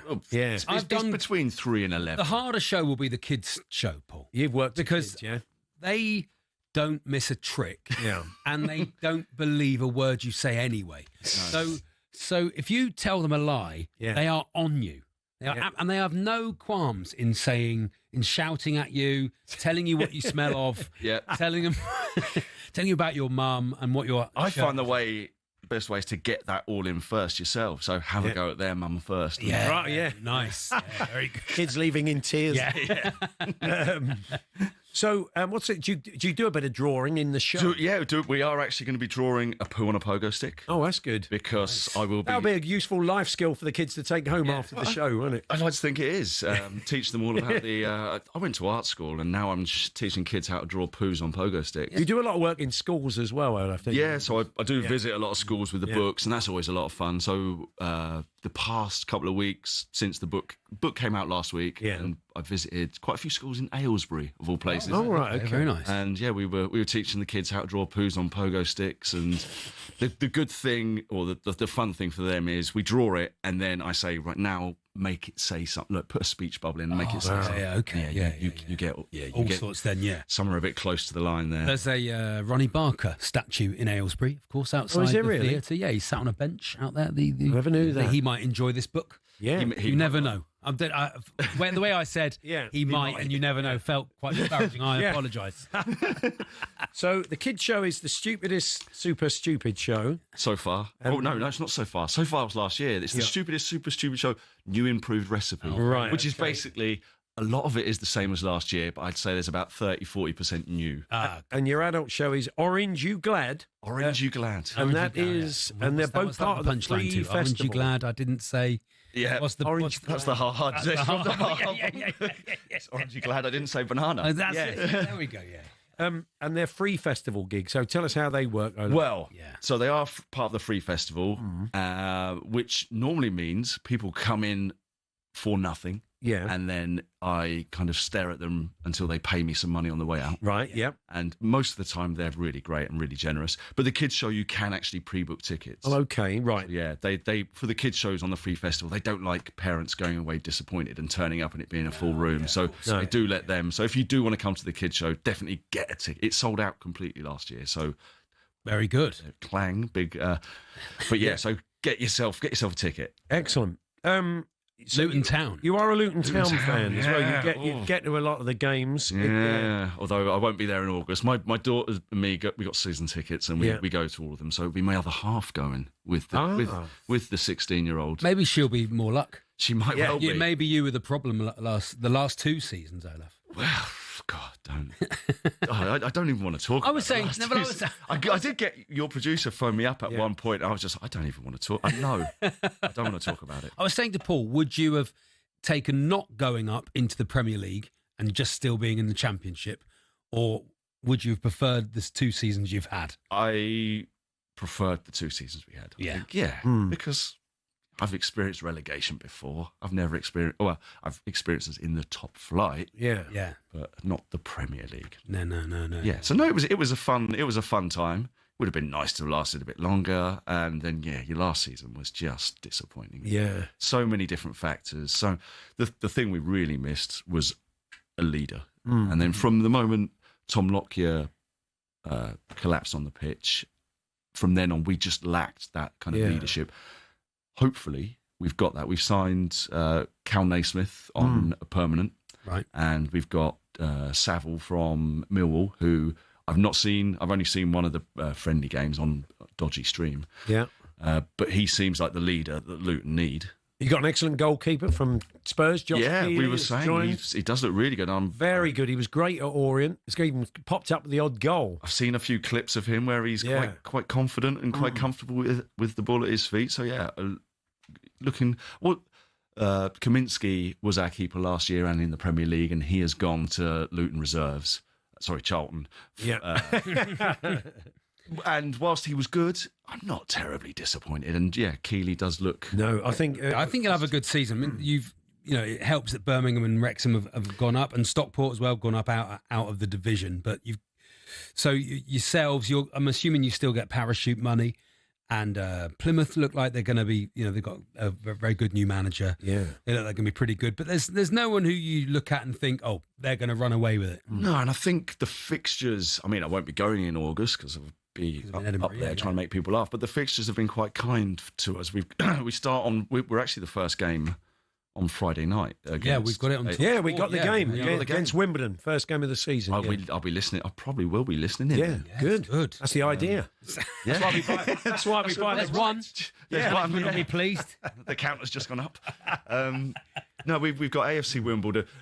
Wimbledon, who will be no pushovers by any means, but obviously they've jumped up a division, so they will be hopefully one of the slightly easier. And then I think we've Famous got last word. Oh yeah, no, I'm under no illusions. It will be tough because we're turning around a sinking ship, aren't we? It's great. It's stopping that decline. I'd be disappointed if around Christmas we weren't in the mix. Good stuff. So go and see Olaf up in Edinburgh, the Laughing Horse at the Counting House, and that's for Laughing Horse at the Pear Tree. At the Pear Tree. Yep. You can go and see the kids show, and also is Aren't You Glad for the slightly older kids. And Put on a Pogo Stick is the book, which would be a fantastic present for anybody just breaking up from school. Published by Penguin, Put on a Pogo Stick, Olaf's new book. Good to see you, Olaf. Thanks very much for coming. Thank you so much for having me, guys. Still to come this afternoon, we got the pH test. Just a reminder, we want your best story and call us now. 03717 223344. If you've got a corker, if you think you can pass the pH test, do call us now. 03717 223344. You could be joining us for a chat on air in a few moments' time with your best yarn. We'll be in Switzerland with Adrian Durham building up to the Lionesses tonight. John Norman joins us from Old Trafford because England are in action tomorrow against India. It's been a brilliant series so far in the cricket. And we'll look at the transfer stories of the day. That's all to come.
Daniel Dubois' trainer has defended the build-up to Saturday's showdown with Alexander Usyk. On Talk Boxing yesterday, Simon Jordan claimed Dubois' father hosted a party at Dubois' house for over 70 people. He was late to arrive at the fight, only allowing 90 minutes to prepare. Here's Don Charles. The young man I saw in the dressing room warmed up. We had more than ample time. It was recorded. A lot of it was recorded, the warm-up. And we cheered him up like you do. And he walked out like you do. And I didn't see anything where, he's not on it tonight.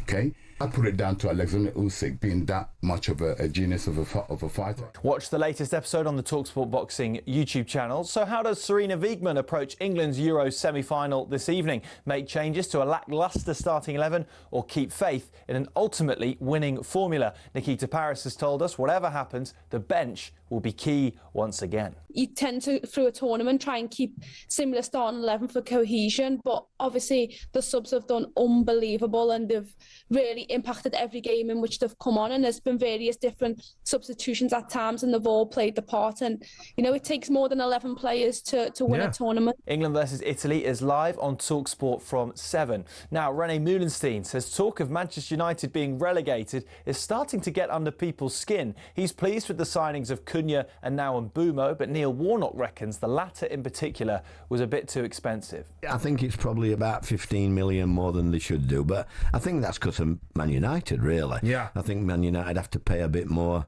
but at least it's a proven, you know, some of the signings over the last 5 years, dearie.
Tell your story.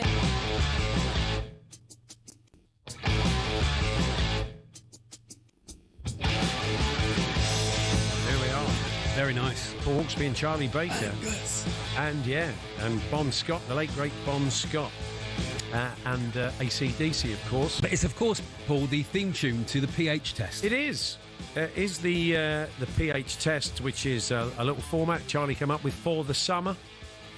And involves you telling your best story, the one you always get out. Go on, tell them that one. Can you get into the Paul Hawksbee Hall of Fame? This is the question. We'll take 3 listeners, and they'll be joining us and telling us their best story. And one of them, hopefully, well, I'd like to think most weeks I like to get one of them through. I'd like to get one of them into the Hall of Fame. We might get none of them, Paul, and that is because you are a hard story master. I was going to say taskmaster, but it's a whole that's other a different format. I've got none of that, of course. Okay, have we got some music? Do we play some music while we're doing this? Yeah, we're going to speak to Martin first. Martin in Liverpool. We've changed the music that's bubbling under because it was annoying the gaffer. Bit of Jack and Ori. Yeah. Martin, the Liverpool fan, joins us, Paul. Don't you remember that? Hello, Martin. How are you? Oh, very well. How's yourselves? Not so bad. When someone was telling a lie at school, don't you remember? You'd go Jack and Ori. We'd go Jimmy Hill. Oh, Chinny Reckon. Jimmy Hill. That's what. Jack and Ori, tell me a story. Yeah, everybody had their own way. You a Liverpool fan, Martin? I am, yeah. Yeah. Now, had a good summer. You have an unfair advantage because most Scousers I know are very good at telling stories. Yeah, this is true. So it's just something about it in a Scouse accent. Martin might be the one who's not. You never know. Yeah. My old mate. By the way, I'm from the Wirral. I'm sorry. I've gone there. I'm here across the river. I do apologise. I don't pick up on the subtleties. Immediate mistake there. I got a mate from Prenton. I should. You're not going to get in the Paul Hawksbee Hall of Fame this way, mate. No, it's all right. With his charm offensive. Martin, tell us your story. What you got? Well, it all started when the 3 kids were living in Amsterdam and Holland. Yeah. And it was Christmas Eve and Christmas Day, so we decided to invite our parents over to spend Christmas Day with us. Okay, yeah. In a restaurant in Arnhem, where 2 of us were living. Yeah. So we met them in Amsterdam, Schiphol, with a friend of ours called Chrissy, and we went out enjoying the delights of Amsterdam, or what it could offer. What a story. And we got into a bar called the London Inn, and my mum said, I'll get around, which I thought was a bit strange anyway. So she asked the barman to come over, and he said, "What would you like?" And she goes, "Could I have 6 beers and half a dozen eggs, please?" And we went, half a dozen eggs? And it come to fruition that my mum had brought half a dozen eggs and sausage and bacon because she wanted us to have a full English on Christmas Day. So, after being in the London Inn, we booked ourselves into a hotel called Damrak Plain, which is Damrak Hotel is on Damrak Plain. If you know Amsterdam, as you come out of Central, big long road. I know it. Hotel Right. on there, yeah. So the girls went home because they were a bit worse for wear, and the 4 lads decided to go out. Now, what we'd arranged is, it was pre-mobile and pre-Euro. Yeah. So it was quite a long time ago. So what we'd done is we'd saved up enough money to give me mum and dad £500 cash on Christmas Day. What are you going to do with that in Amsterdam? Pfennigs? Well, no, they could go on holiday. They could take it back to save carrying presents or whatever. Yeah. So we went back out. We went out, and anyway, I got lost in the night because we were all a little bit low, and I woke up in a different hotel room in the same hotel in the morning. Right. And I searched my pockets, and I had the £500. Now, bearing in mind, my brother had the £500 before we went out. So I woke up in a strange room in Amsterdam going, this is Christmas Day, where's my family? Because we arranged to meet them downstairs when we were having breakfast and give them the Christmas cards and the money. Wow. Yeah. And I woke up with it and went, oh, shit. Oh, Polly. Blimey, no. okay. Yeah. Keep it clean.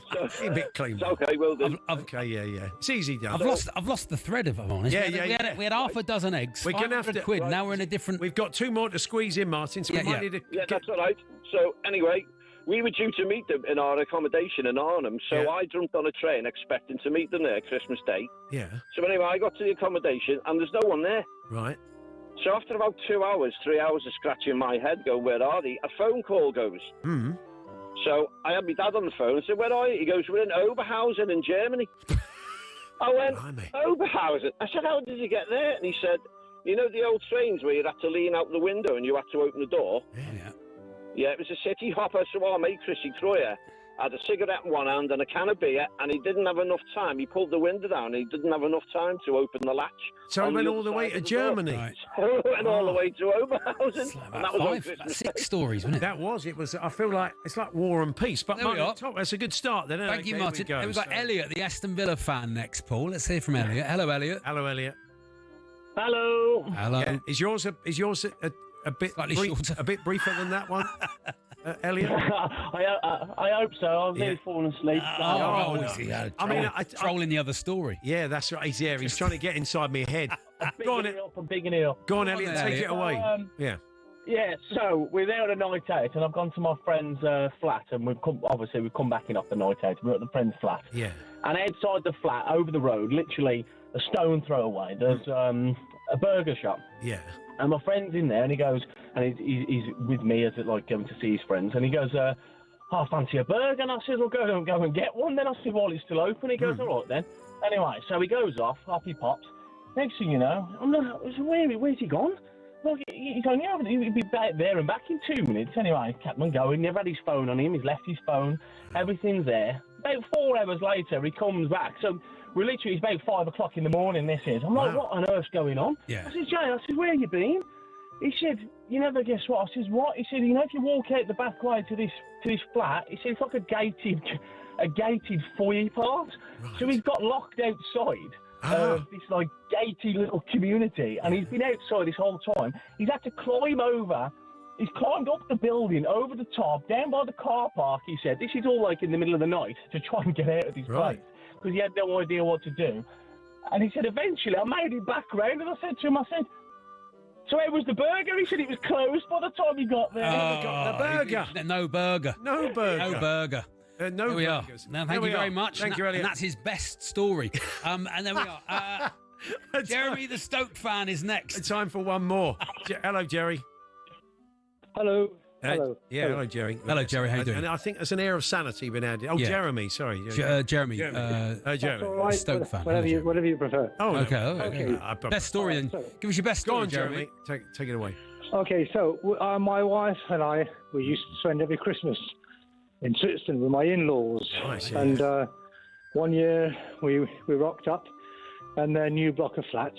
Yeah. And the next door neighbour had a broken arm. Right. And I said, how did he get a broken arm? And she said, "Oh, come in and I'll tell you the story." So the neighbour's wife was known for being a bit of a tyrant in the relationship, and he was very scared of her. She's taking a dark turn. Blimey.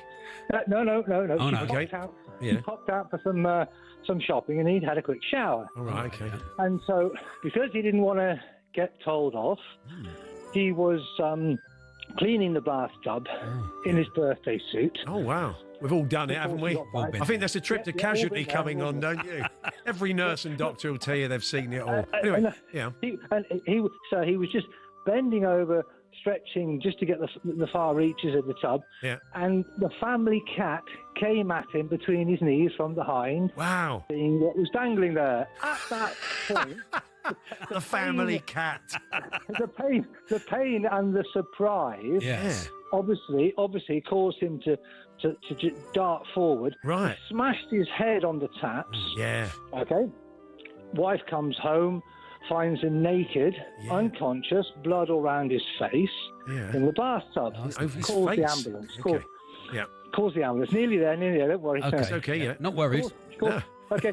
All right. So the ambulance men worried for the listeners. Very concerned about the situation. How could it all happen? Got him on a stretcher. They're taking him down the stairs. Yeah. And they're trying to stimulate him, talking to him, and he starts telling the story of what he thought must have happened, piecing it together. Yeah. At which point he gets to the cat bit. Yeah. And the ambulance man collapses in laughter. Yeah. Drop him. Oh no. He falls, breaks his arm on the floor. Okay. And has to go up to hospital. So he wasn't injured. He wasn't injured in the first ambulance man. Injured in the second fall. Yeah. Look, I've got to be. Thank honest. you, Jeremy. I've got to be honest. Yeah. I don't think any of them get in, Paul. If it's me, we've set a high bar. I think the family cat. That was the best one. I'm not completely buying the story of a man who claims to be cleaning the bath in the nude, and then someone gets some attack. I'm not from buying a family cat. Or any of them getting in?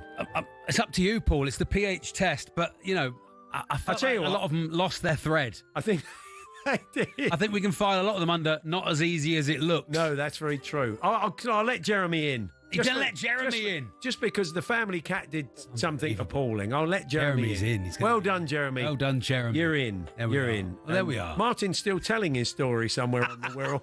He's still going. Still anyway. There were 6 eggs. And he was in Germany. So I got on the train to Oberhausen. He'll be still going, won't he? I mean, anyway. Well, there we are. Not a great week for the pH test, Paul, but it's not the same as shaking hands with someone at an interview and their arm came off. But, it's not all gold. That's the nature of the beast. That was... Gav, I've lost the trail of this story. Yeah. Mike says, are these the best or worst stories? It's when people go... Graham in Warrington says, don't you wish you had a Graham Norton-style flip chair? I don't know what you're on about. I don't know what you mean by that. What format you on about? It's those moments where they go... Hey, so anyway, and you think, blimey, okay, we're in for another 5 minutes of this.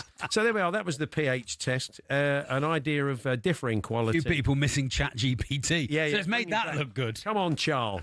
Adrian Durham joins us next from Switzerland, head of the Lionesses in action tonight. He'll be anchoring our coverage. Any changes that should be made? We'll get Adrian's take on tonight's match against Italy. We're here with our very good friends at Toolstation. Download the Toolstation app for fast-track delivery on thousands of products. Next up, Toolstation.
For Black Stadius, she's racing into the area, she's clear on goal, it's 2! And are England going to be knocked off their Euros purge tonight? After the tuna, we finally started playing a bit better. Mead is there, and Jibang! 2-2! Holmberg, it's over! England are in the semi-final! They expected, somehow, from somewhere, the Lionesses have delivered. We play to win. It's another exciting tournament so far, and I hope tomorrow is going to be another exciting game. And I have one hope, is that we win it. That is headed by Girelli, and it's in. Italy have done it. They are heading to the first semi-final since 1997. I feel like they're going to be a little bit feisty, and maybe we have to match that. I hope we will be more on the ball, but we have to be tight on the ball and challenge them. This motto, in Serena we trust. We have to trust her again in the semi-final that she makes the right calls. Yes, 7 o'clock, the build-up starts, 8 o'clock kick-off for the Lionesses against Italy. And the England fans are descending on Geneva. Yeah. Let's cross there now. I'll tell you what, before we do, should we hear from Serena? Yes, please. Let's do that before we speak to Adrian. Yeah, she spoke to the media ahead of the semi-final against Italy tonight, live on talkSPORT. She was asked if the team had been practising penalties after edging past Sweden in a shootout in the quarter-finals. We practice hours and hours. No, we didn't. No, of course, over the last months, you know that when you go into a tournament and you come in a knockout stage, that you can go to penalties. So it's something that players train penalties all the time, also at club. You just want to be prepared as possible, but also have that process from going into a penalty shootout, what you can expect. Hopefully it's not necessary, but we've practiced it now. Unless I was Alessia Russo, Lucy Bronze or Chloe Kelly, I would have practiced penalties. I think I would have. Hit it. Let's see what hit it. Let's see what Adrian Durham thinks. Hi, Aid. Hey, Aid. Hi guys, I'm still recovering from the pH test. It's brilliant, wasn't it? Those stories. Some text. Geez, I've got better stories that happen every day. Gallin Hemmel. Never do that section again, says Simon. I miss ChatGPT. And Les in Spurs say, gave me a good laugh listening to people totally embarrassing themselves on live radio. I think the problem lies in the fact that people are giving you someone else's best story, not their own one. Indeed. There we are. Thank you, Les, the Spurs fan. I think and what I will say is, Paul, you're an absolute talkSPORT legend. Charlie, you're very funny, and it's good the things you do for your fellow pros, like keeping Max Rushton in work on a Saturday. I think it's a really generous thing to do, but you need better stories for that section. Yeah, you do need better If you want me to come on for the pH test, I can tell the stories from the Copacabana. What, 11 years ago was it, Paul, when Stan Collymore tried to persuade Andy Jacobs to go on a night out with him on the Copacabana? That didn't go too well. In Lapa. Or we could do the cleaning up the bathroom story, and we could Maybe go it's the there if you talkSPORT want. presenter Those really pH would test. pass the test.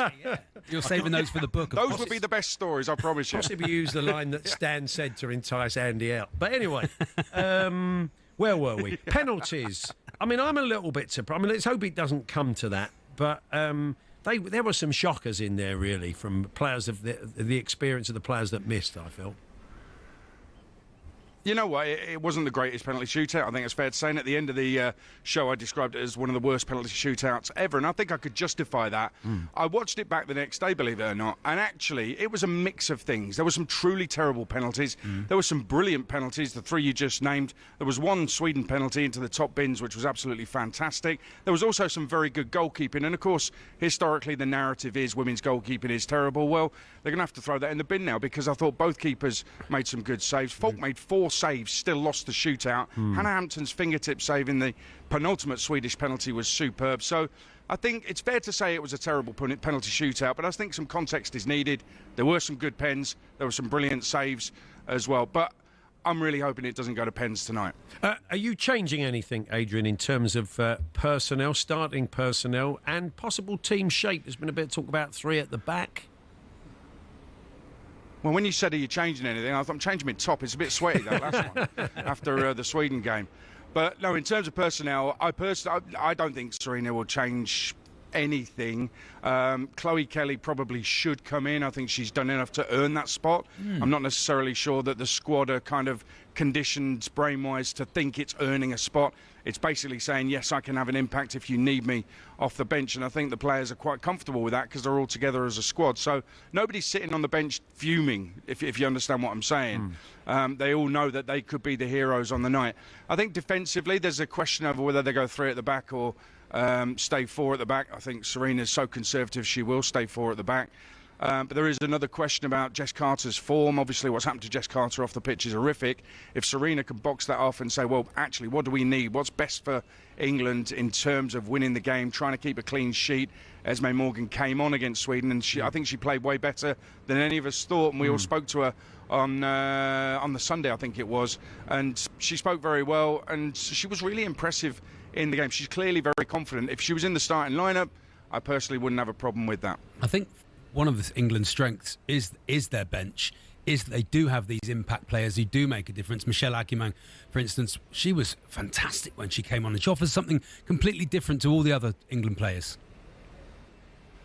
Yeah, but I think at the age she is, she's 19, I think that this is exactly what she has to be, an impact sub, because if you play her from the start, defenders have time to get used to her. Yeah. If you bring her on after, say, and I think Serena should make subs earlier, if you bring her on after 60, 65, the defenders have settled into how their game has gone. And, yeah, they're aware that somebody's coming on, but they're not necessarily aware, one, of her pace, which is fantastic. Her ability to just know when to go and where to go is impressive as well, and she's got some strength to go with it. And the finishing skill is fantastic. Yeah. So I think at this moment in time, she's best for England in this tournament as an impact sub, as Alessia Russo was 3 years ago when we won the Euros.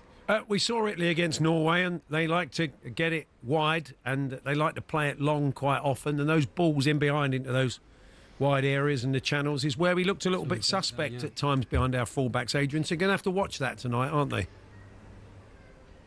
Yeah, I mean, this is what I'm talking about, Esme Morgan. She's got some pace.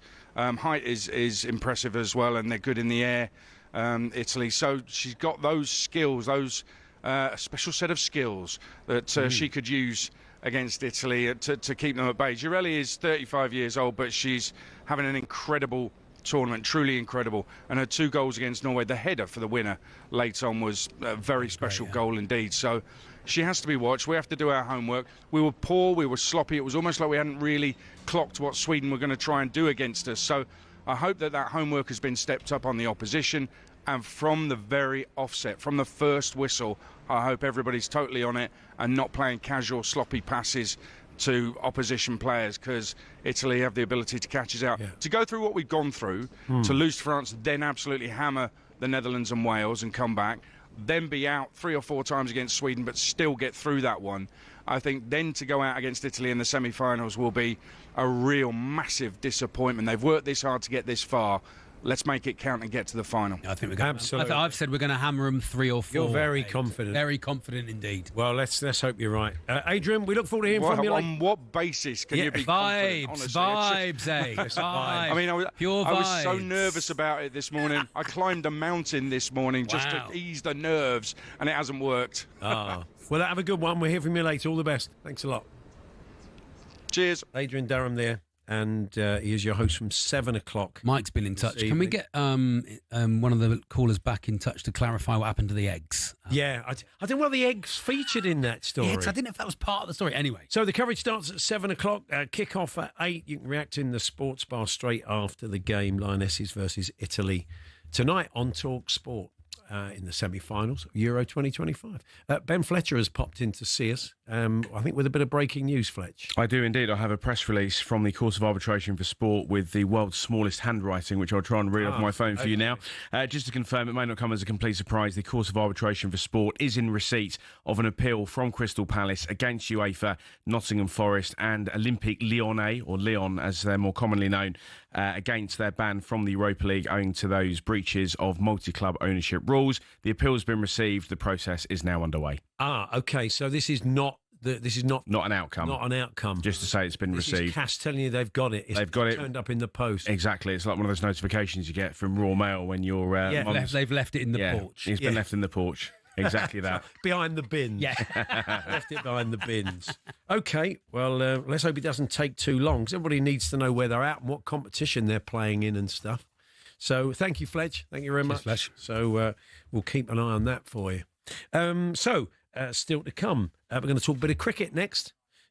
England take on India once again. Been a cracking series so far. Very good. We're going to this one 2-1 up. And John Norman is in situ up at Old Trafford along with our top team to bring you that. And we'll be catching up with him and hopefully hearing from one of the stars of the England team in a few moments' time. Then we'll look at some transfer stories of the day. I think Adi Oladipo and Gabby Agbonlahor are going to pop in and see us as well because they're going to be bringing us Drive this afternoon at 4 o'clock.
So how does Sarina Wiegman approach England's Euro semi-final this evening? Make changes to a lacklustre starting 11 or keep faith in an ultimately winning formula? Nikita Paris has told us whatever happens, the bench will be key once again. You tend to, through a tournament, try and keep similar starting 11 for cohesion, but obviously the subs have done unbelievable and they've really impacted every game in which they've come on, and there's been various different substitutions at times and they've all played the part, and you know it takes more than 11 players to win a tournament. England versus Italy is live on talkSPORT from 7. Now René Moulenstein says talk of Manchester United being relegated is starting to get under people's skin. He's pleased with the signings of Cunha and now Mbumo, but Neil Warnock reckons the latter in particular was a bit too expensive. I think it's probably about 15 million more than they should do, but I think that's because of Man United, really. Yeah. I think Man United have to pay a bit more. But at least it's a proven, you know, some of the signings over the last 5 years, dearie me. The 80 million for Sancho and some of the other money. And disaster for Darcy Graham in Melbourne. No sooner had he bagged a try on debut for the Lions against the First Nations and Pacifica 15 than he was forced off with an ankle injury and sent sobbing into his towel. Still, 15 minutes and one try ain't a bad strike rate. Remember, the second test from Melbourne will be live on talkSPORT at 11 a.m. on Saturday.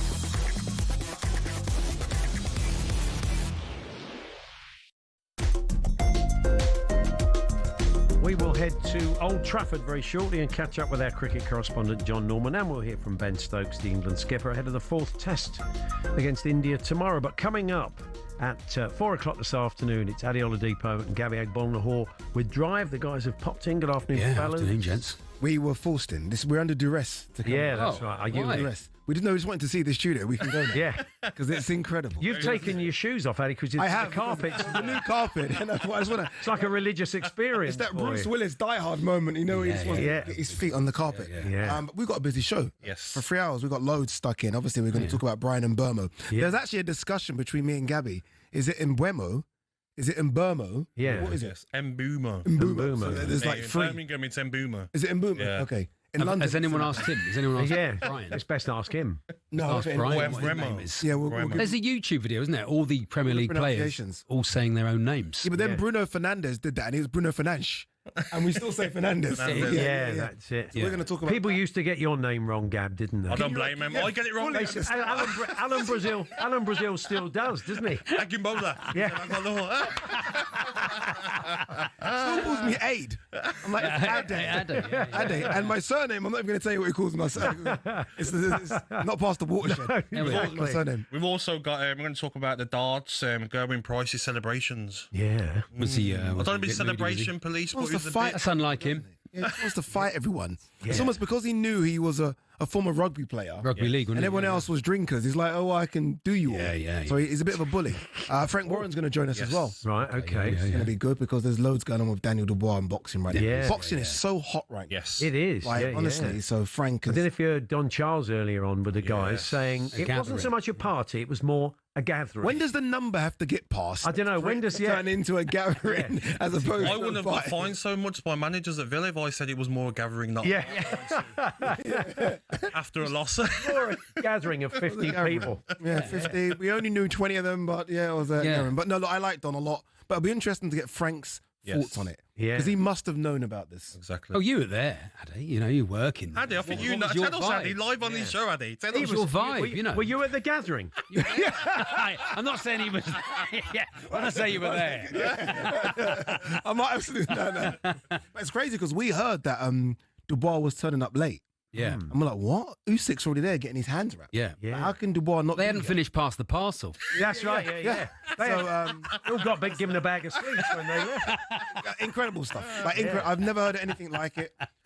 So it'll be interesting, as I said, to speak to Frank about this. We are going to talk about Victor Gyökeres as well. Looks like that's done for Arsenal. So everyone's starting to get their ducks in order now. Yeah. Also, I think we're going to finish on Adil Tarat was on Breakfast this morning talking about flair players. Not many of them anymore. We're going to rate some players. Yeah. Maybe 5-10 years ago, Eden Hazard. How much would he be worth? What's he worth now? Yeah. Blimey. If Mr. Mbumo is worth 70-odd million, how much would Eden Hazard have been worth? Exactly. Wow. Well, Chelsea got a fair few quid for him when they sold him, didn't they? The Eden Hazard money. Yeah, the Eden Hazard money. Still spending What are you going to do with the Eden Hazard Still spending that money, aren't they? We're going to do with the Gabby Agbonlahor money. Yeah. Villa are still spending it. That's why Villa have spent no money. Nice one, boys. So we'll see at 4. Yes, 4 o'clock. Thank you. Brilliant. Back downstairs now. Back down to the basement. Back down. Back in the basement. Like Wayne's World, downstairs. So in case you've just joined us, we are the guinea pigs for the new studio. All singing, all dancing. They've made us sit next to each other now, Paul. Just for this Not little done bit, because we all shifted along. So anyway, let's chat now about the cricket tomorrow at Old Trafford. We've had a brilliant series so far. People making comparisons to 2005. Yeah. Never quite the same when it isn't the Aussies, but I can understand the kind of general feeling. They've been really hard fought, bit of narc. I'm sure John Norman, our cricket correspondent. There's also been like a bit of good fortune. Yeah, it's been great. Also, it's been in and out, isn't it? Up and down, 5-day tests. It's been brilliant. Yeah. John Norman joins us now from Old Trafford, our cricket correspondent, of course. Has it been exceeding your expectations, John, so far? Well, it's been really competitive. It's been high quality at time. We've seen some fantastic bowling and batting, of course. Has it exceeded expectations? It's kind of been where I thought it would be. Two quite evenly matched teams, especially when playing in England. There's quite a gulf between these two sides when they played in India. Although, you know, if a catch had been taken and things had gone England's way, maybe it had been 2-2 going to that final test match. I think the detraction from this series has been the pitches. Yeah. You know, it hasn't been free-flowing, hasn't been as exciting as maybe it could have been if there'd been a little bit more pace in these pitches. Maybe a 4-day test match here or there, a test match where the bowling dominated a little bit more than what we've seen so far. It's been a little bit sluggish. So, I mean, I've read and heard the comparisons of 2005. I'm not sure it quite hits that. Certainly hasn't transcended and captured the imagination from the non-cricketing public in the way 2005 did. But that's not to take anything away from a series which has been compelling, it's been competitive, and with 2 tests to go, you still don't know where it's going to go. And it isn't that often you get to the 4th test and you're in that position. Now, one of the recurring themes, John, is Bumrah going to play or not? And kind of has to, really, at 2-1, doesn't he? Because it's all on this one. It's a little point setting this one out. Well, absolutely, although it is quite bizarre that they've lost the 2 matches where he's played. Yeah. They only won in Edgbaston when, of course, he sat that one out. But he is a class apart. I mean, when he's got the ball in hand, that's when it really does hit the kind of heights that you want to see with Test cricket. The very best, one of the best fast bowlers in the history of Test cricket. And to have Jofra Archer back for that 3rd Test match as well. Finally, England had their strike bowler because, you know, for all of the skills that the likes of Ben Stokes and Bryden Carse bring to this attack, Jofra Archer, I think we were reminded of what we've missed over the last four years or so. But yeah, Jasprit Bumrah will play, and he has to, because India are down on their luck when it comes to the bowling stocks. Akash Deep has been ruled out, Nitish Reddy's been ruled out, so Bumrah has to play, Siraj has to play, and India are in pretty much an enviable situation insofar that they're going to have to call upon a bowler or possibly 2 that they've already tried in this series, and they kind of realised that, you know, it was kind of beyond them. So they're up against it a little bit here at Old Trafford, a ground they've never won at. And they played their first Test match here in England back in 1936. So they played a fair few matches here with very little reward. And they're going to come into it, unlike England, who are fit and firing, with a couple of holes and a few problems in their bowling makeup. Let's hear from Ben Stokes. He was talking about Liam Dawson, who's come in for Shoaib Bashir, who's got a hand injury, as we saw in that last test. This is what the skipper had to say. He's been performing really well for Hampshire, you know, for a while now. And, yeah, I think he obviously getting recalled into the white ball team as well. He showed that he can just come back in and get to work straight away. Someone, when you've got as much experience as Liam Dawson has, it makes coming back in a sort of not easier, but does make it easier, if that makes any sense at all. You know, because he's got all that experience to fall back on. But obviously, you know, I'm sure there'll be a bit of nerves for Dawson coming back in and playing his first game in 8 years, as you said. So, but yeah, he's a very good cricketer, and I'm excited for him this week. That's Ben Stokes. John, I don't know if you read Mike Latham's piece in the Times today. He was sort of making the point it's quite an un-Bazball-like selection. And he also kind of hinted at the fact you do wonder if Jack Leach didn't get in for this, is that it for him, England-wise? Well, you can never write anybody off. Jack Leach was picked ahead of Liam Dawson for the majority of his career. So you just don't know what's around the corner. But what you do know is that England don't play a lot of overseas test matches in the subcontinent over the next couple of years. Jack Leach hasn't played a test match in a couple of years at home. And they've gone the way of Liam Dawson. So yeah, it looks difficult for Jack, especially as he's pushing 36. He's quite late into his 30s now. But yeah, is it a Bazball selection or not? I mean, you wouldn't say that Jack Leach is a Bazball selection, No. and of course they went with Jack Leach for many, many years. I think it is a pragmatic one, but I suppose you could ask the question, well, if not Liam Dawson, then who? Who would be the Bazball pick? I'm not sure. There's not a great deal of cricketers out there. I mean, Rayan Ahmed was selected for the Pakistan tour and also the India tour last year. But he's only just come back to bowling. So I think, it's not quite the case of last man standing, because Liam Dawson is a terrific competitor. He means that England's batting goes down to 11 if Jofra Archer is coming in at 11. He offers consistency, experience. I'm not sure this is quite the pitch for him, truth be told. But, yeah, I think he's it makes sense in a lot of ways for the reasons why they brought him back in. Right, we'll have regular updates on talkSPORT throughout the day. Our overseas listeners, John, can watch and listen to you and our team bringing ball-by-ball coverage, can't they? Yep, that's right. It's going to be Sam Ellard reporting throughout the Test match, and then the commentary team in position. Myself, Steve Harmison, currently watching his son Charlie play somewhere in the north of England. He's going to be up here for the start of the Test match. Neil Manthorpe, of course. Siddharth Monga from ESPN Cricket Info is going to be with us. Bumble will be popping by as well. Jarrod Kimber. So the team's on the way to Manchester as I speak. If you're listening overseas, then join us on the talkSPORT Cricket YouTube channel. Brilliant. Cheers, John. Thanks, very much. John. Have fun. Thanks, guys. John Norman there, our cricket editor. Do we know the forecast, Paul? Do we know what the forecast is for the next not sure, 5 actually. days? Because, I'm tempted to say it's Manchester. Yeah, this is what I'm worried about. Got its own microclimate. So it's been going 5 days so far, so no reason it can't go Let's 5 hope again. for the best. Yeah. So, as we said, we'll keep you updated with Sam Ellard tomorrow here on talkSPORT. We'll finish today with some transfer chat. Look at some of the stories of the day with Ben Jacobs. As always, we're here with our good friends at Toolstation. Get fast-track delivery in as little as 30 minutes on the Toolstation app. Next stop, Toolstation.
Good afternoon, Paul Hawksbee and Charlie Baker here on talkSPORT. Just a word for someone who was a regular voice over the years on talkSPORT, especially on breakfast where he did all the racing. Oh, yeah. Derek Tomo Thompson, a TV legend. I saw the Moose tweeting today that, he did the ITV7 all those years and years ago. After 60 years, he is stepping away from the microphone, is Tomo, and the Moose was paying tribute. And we had our voice to that. It's one of the great sport racing voices, Tomo. Fantastic. So hope it goes well tonight on his final rodeo, and we wish him all the best. By all accounts, a very, very nice man. Yeah, he's always. We had used to have some great Tomo clips. Maybe we'll dust a few of those. There was one particular Christmas one we always play. But anyway, that's for another time. We're going to talk transfers now. Oh, good. And look at some stories. And deals are getting done at last. As Addy just said, Gyökeres looks like he's getting ever closer for Arsenal. Ben Jacobs joins us now. Hello, Ben. Good afternoon. When are you expecting confirmation on the Gyökeres one? Do we know when it's going to be confirmed? Well, I'm told there's an agreement in principle now, so it's not just close, it's done verbally. 63.5 million euros plus 10 million in add-ons. They were quibbling over 2.5 million euros of those add-ons. It's now being resolved. Sporting not only wanted them to be easier, but also had some pushback on the overall payment terms of the fixed part of the fee. Arsenal wanted to pay it in 4, Sporting wanted it in 2. They've reached a compromise. So Gyökeres is now waiting for permission to undergo his medical. There may be a sell-on clause as well that still needs to be finalised. But this is basically a done deal. It's not in doubt. Sporting tried to be tough negotiators and even invite hijacks. Manchester United didn't bite. They didn't want to bid. And Victor Gyökeres will now be an Arsenal player. It's a matter of when, not if. So next step, permission to travel expected within the next 24 hours. He'll undergo his medical, and then finally, Arsenal will get their number 9. Do you think that'll be the end of their summer transfer dealings, Ben? Well, from what they've been saying, it doesn't look like it. They're looking to do more business, aren't they? Yeah, I think that's true. Arsenal need to assess now because Noni Madueke's come in on the right, but can also switch to the left-hand side. An attacking midfielder has been looked at, but Ethan Nwaneri is about to sign a new deal, and that will mean some game time for him through the centre as well. So Arsenal have got a big decision to make, and I think if they are going to bring in another box office attacker, it might require an outgoing. It will all depend if they just want an out-and-out central midfielder, in which case they could try for Xavi Simons or alternatively Eberici Eze. Crystal Palace with Eze are sticking at the moment to an insistence. It has to be the release clause or nothing. That's £60 million plus 8 million in add-ons. Or alternatively, the other option is Arsenal are patient and focus on a major outgoing, either Leandro Trossard or Gabriel Martinelli, and then they might move for a player who's more of a left-sided specialist. Rodrigo's the one that keeps being linked, but it's a very expensive deal. Arsenal also like Anthony Gordon at Newcastle United. So another attacker can't be discounted, and then we have to wait and see whether or not Andrea Berta feels that they need to strengthen in any other areas. We know Norgard and Zubimendi have already come into the midfield. Mosquera, paperwork has been completed in defence too. So the spine of Arsenal's window is still there.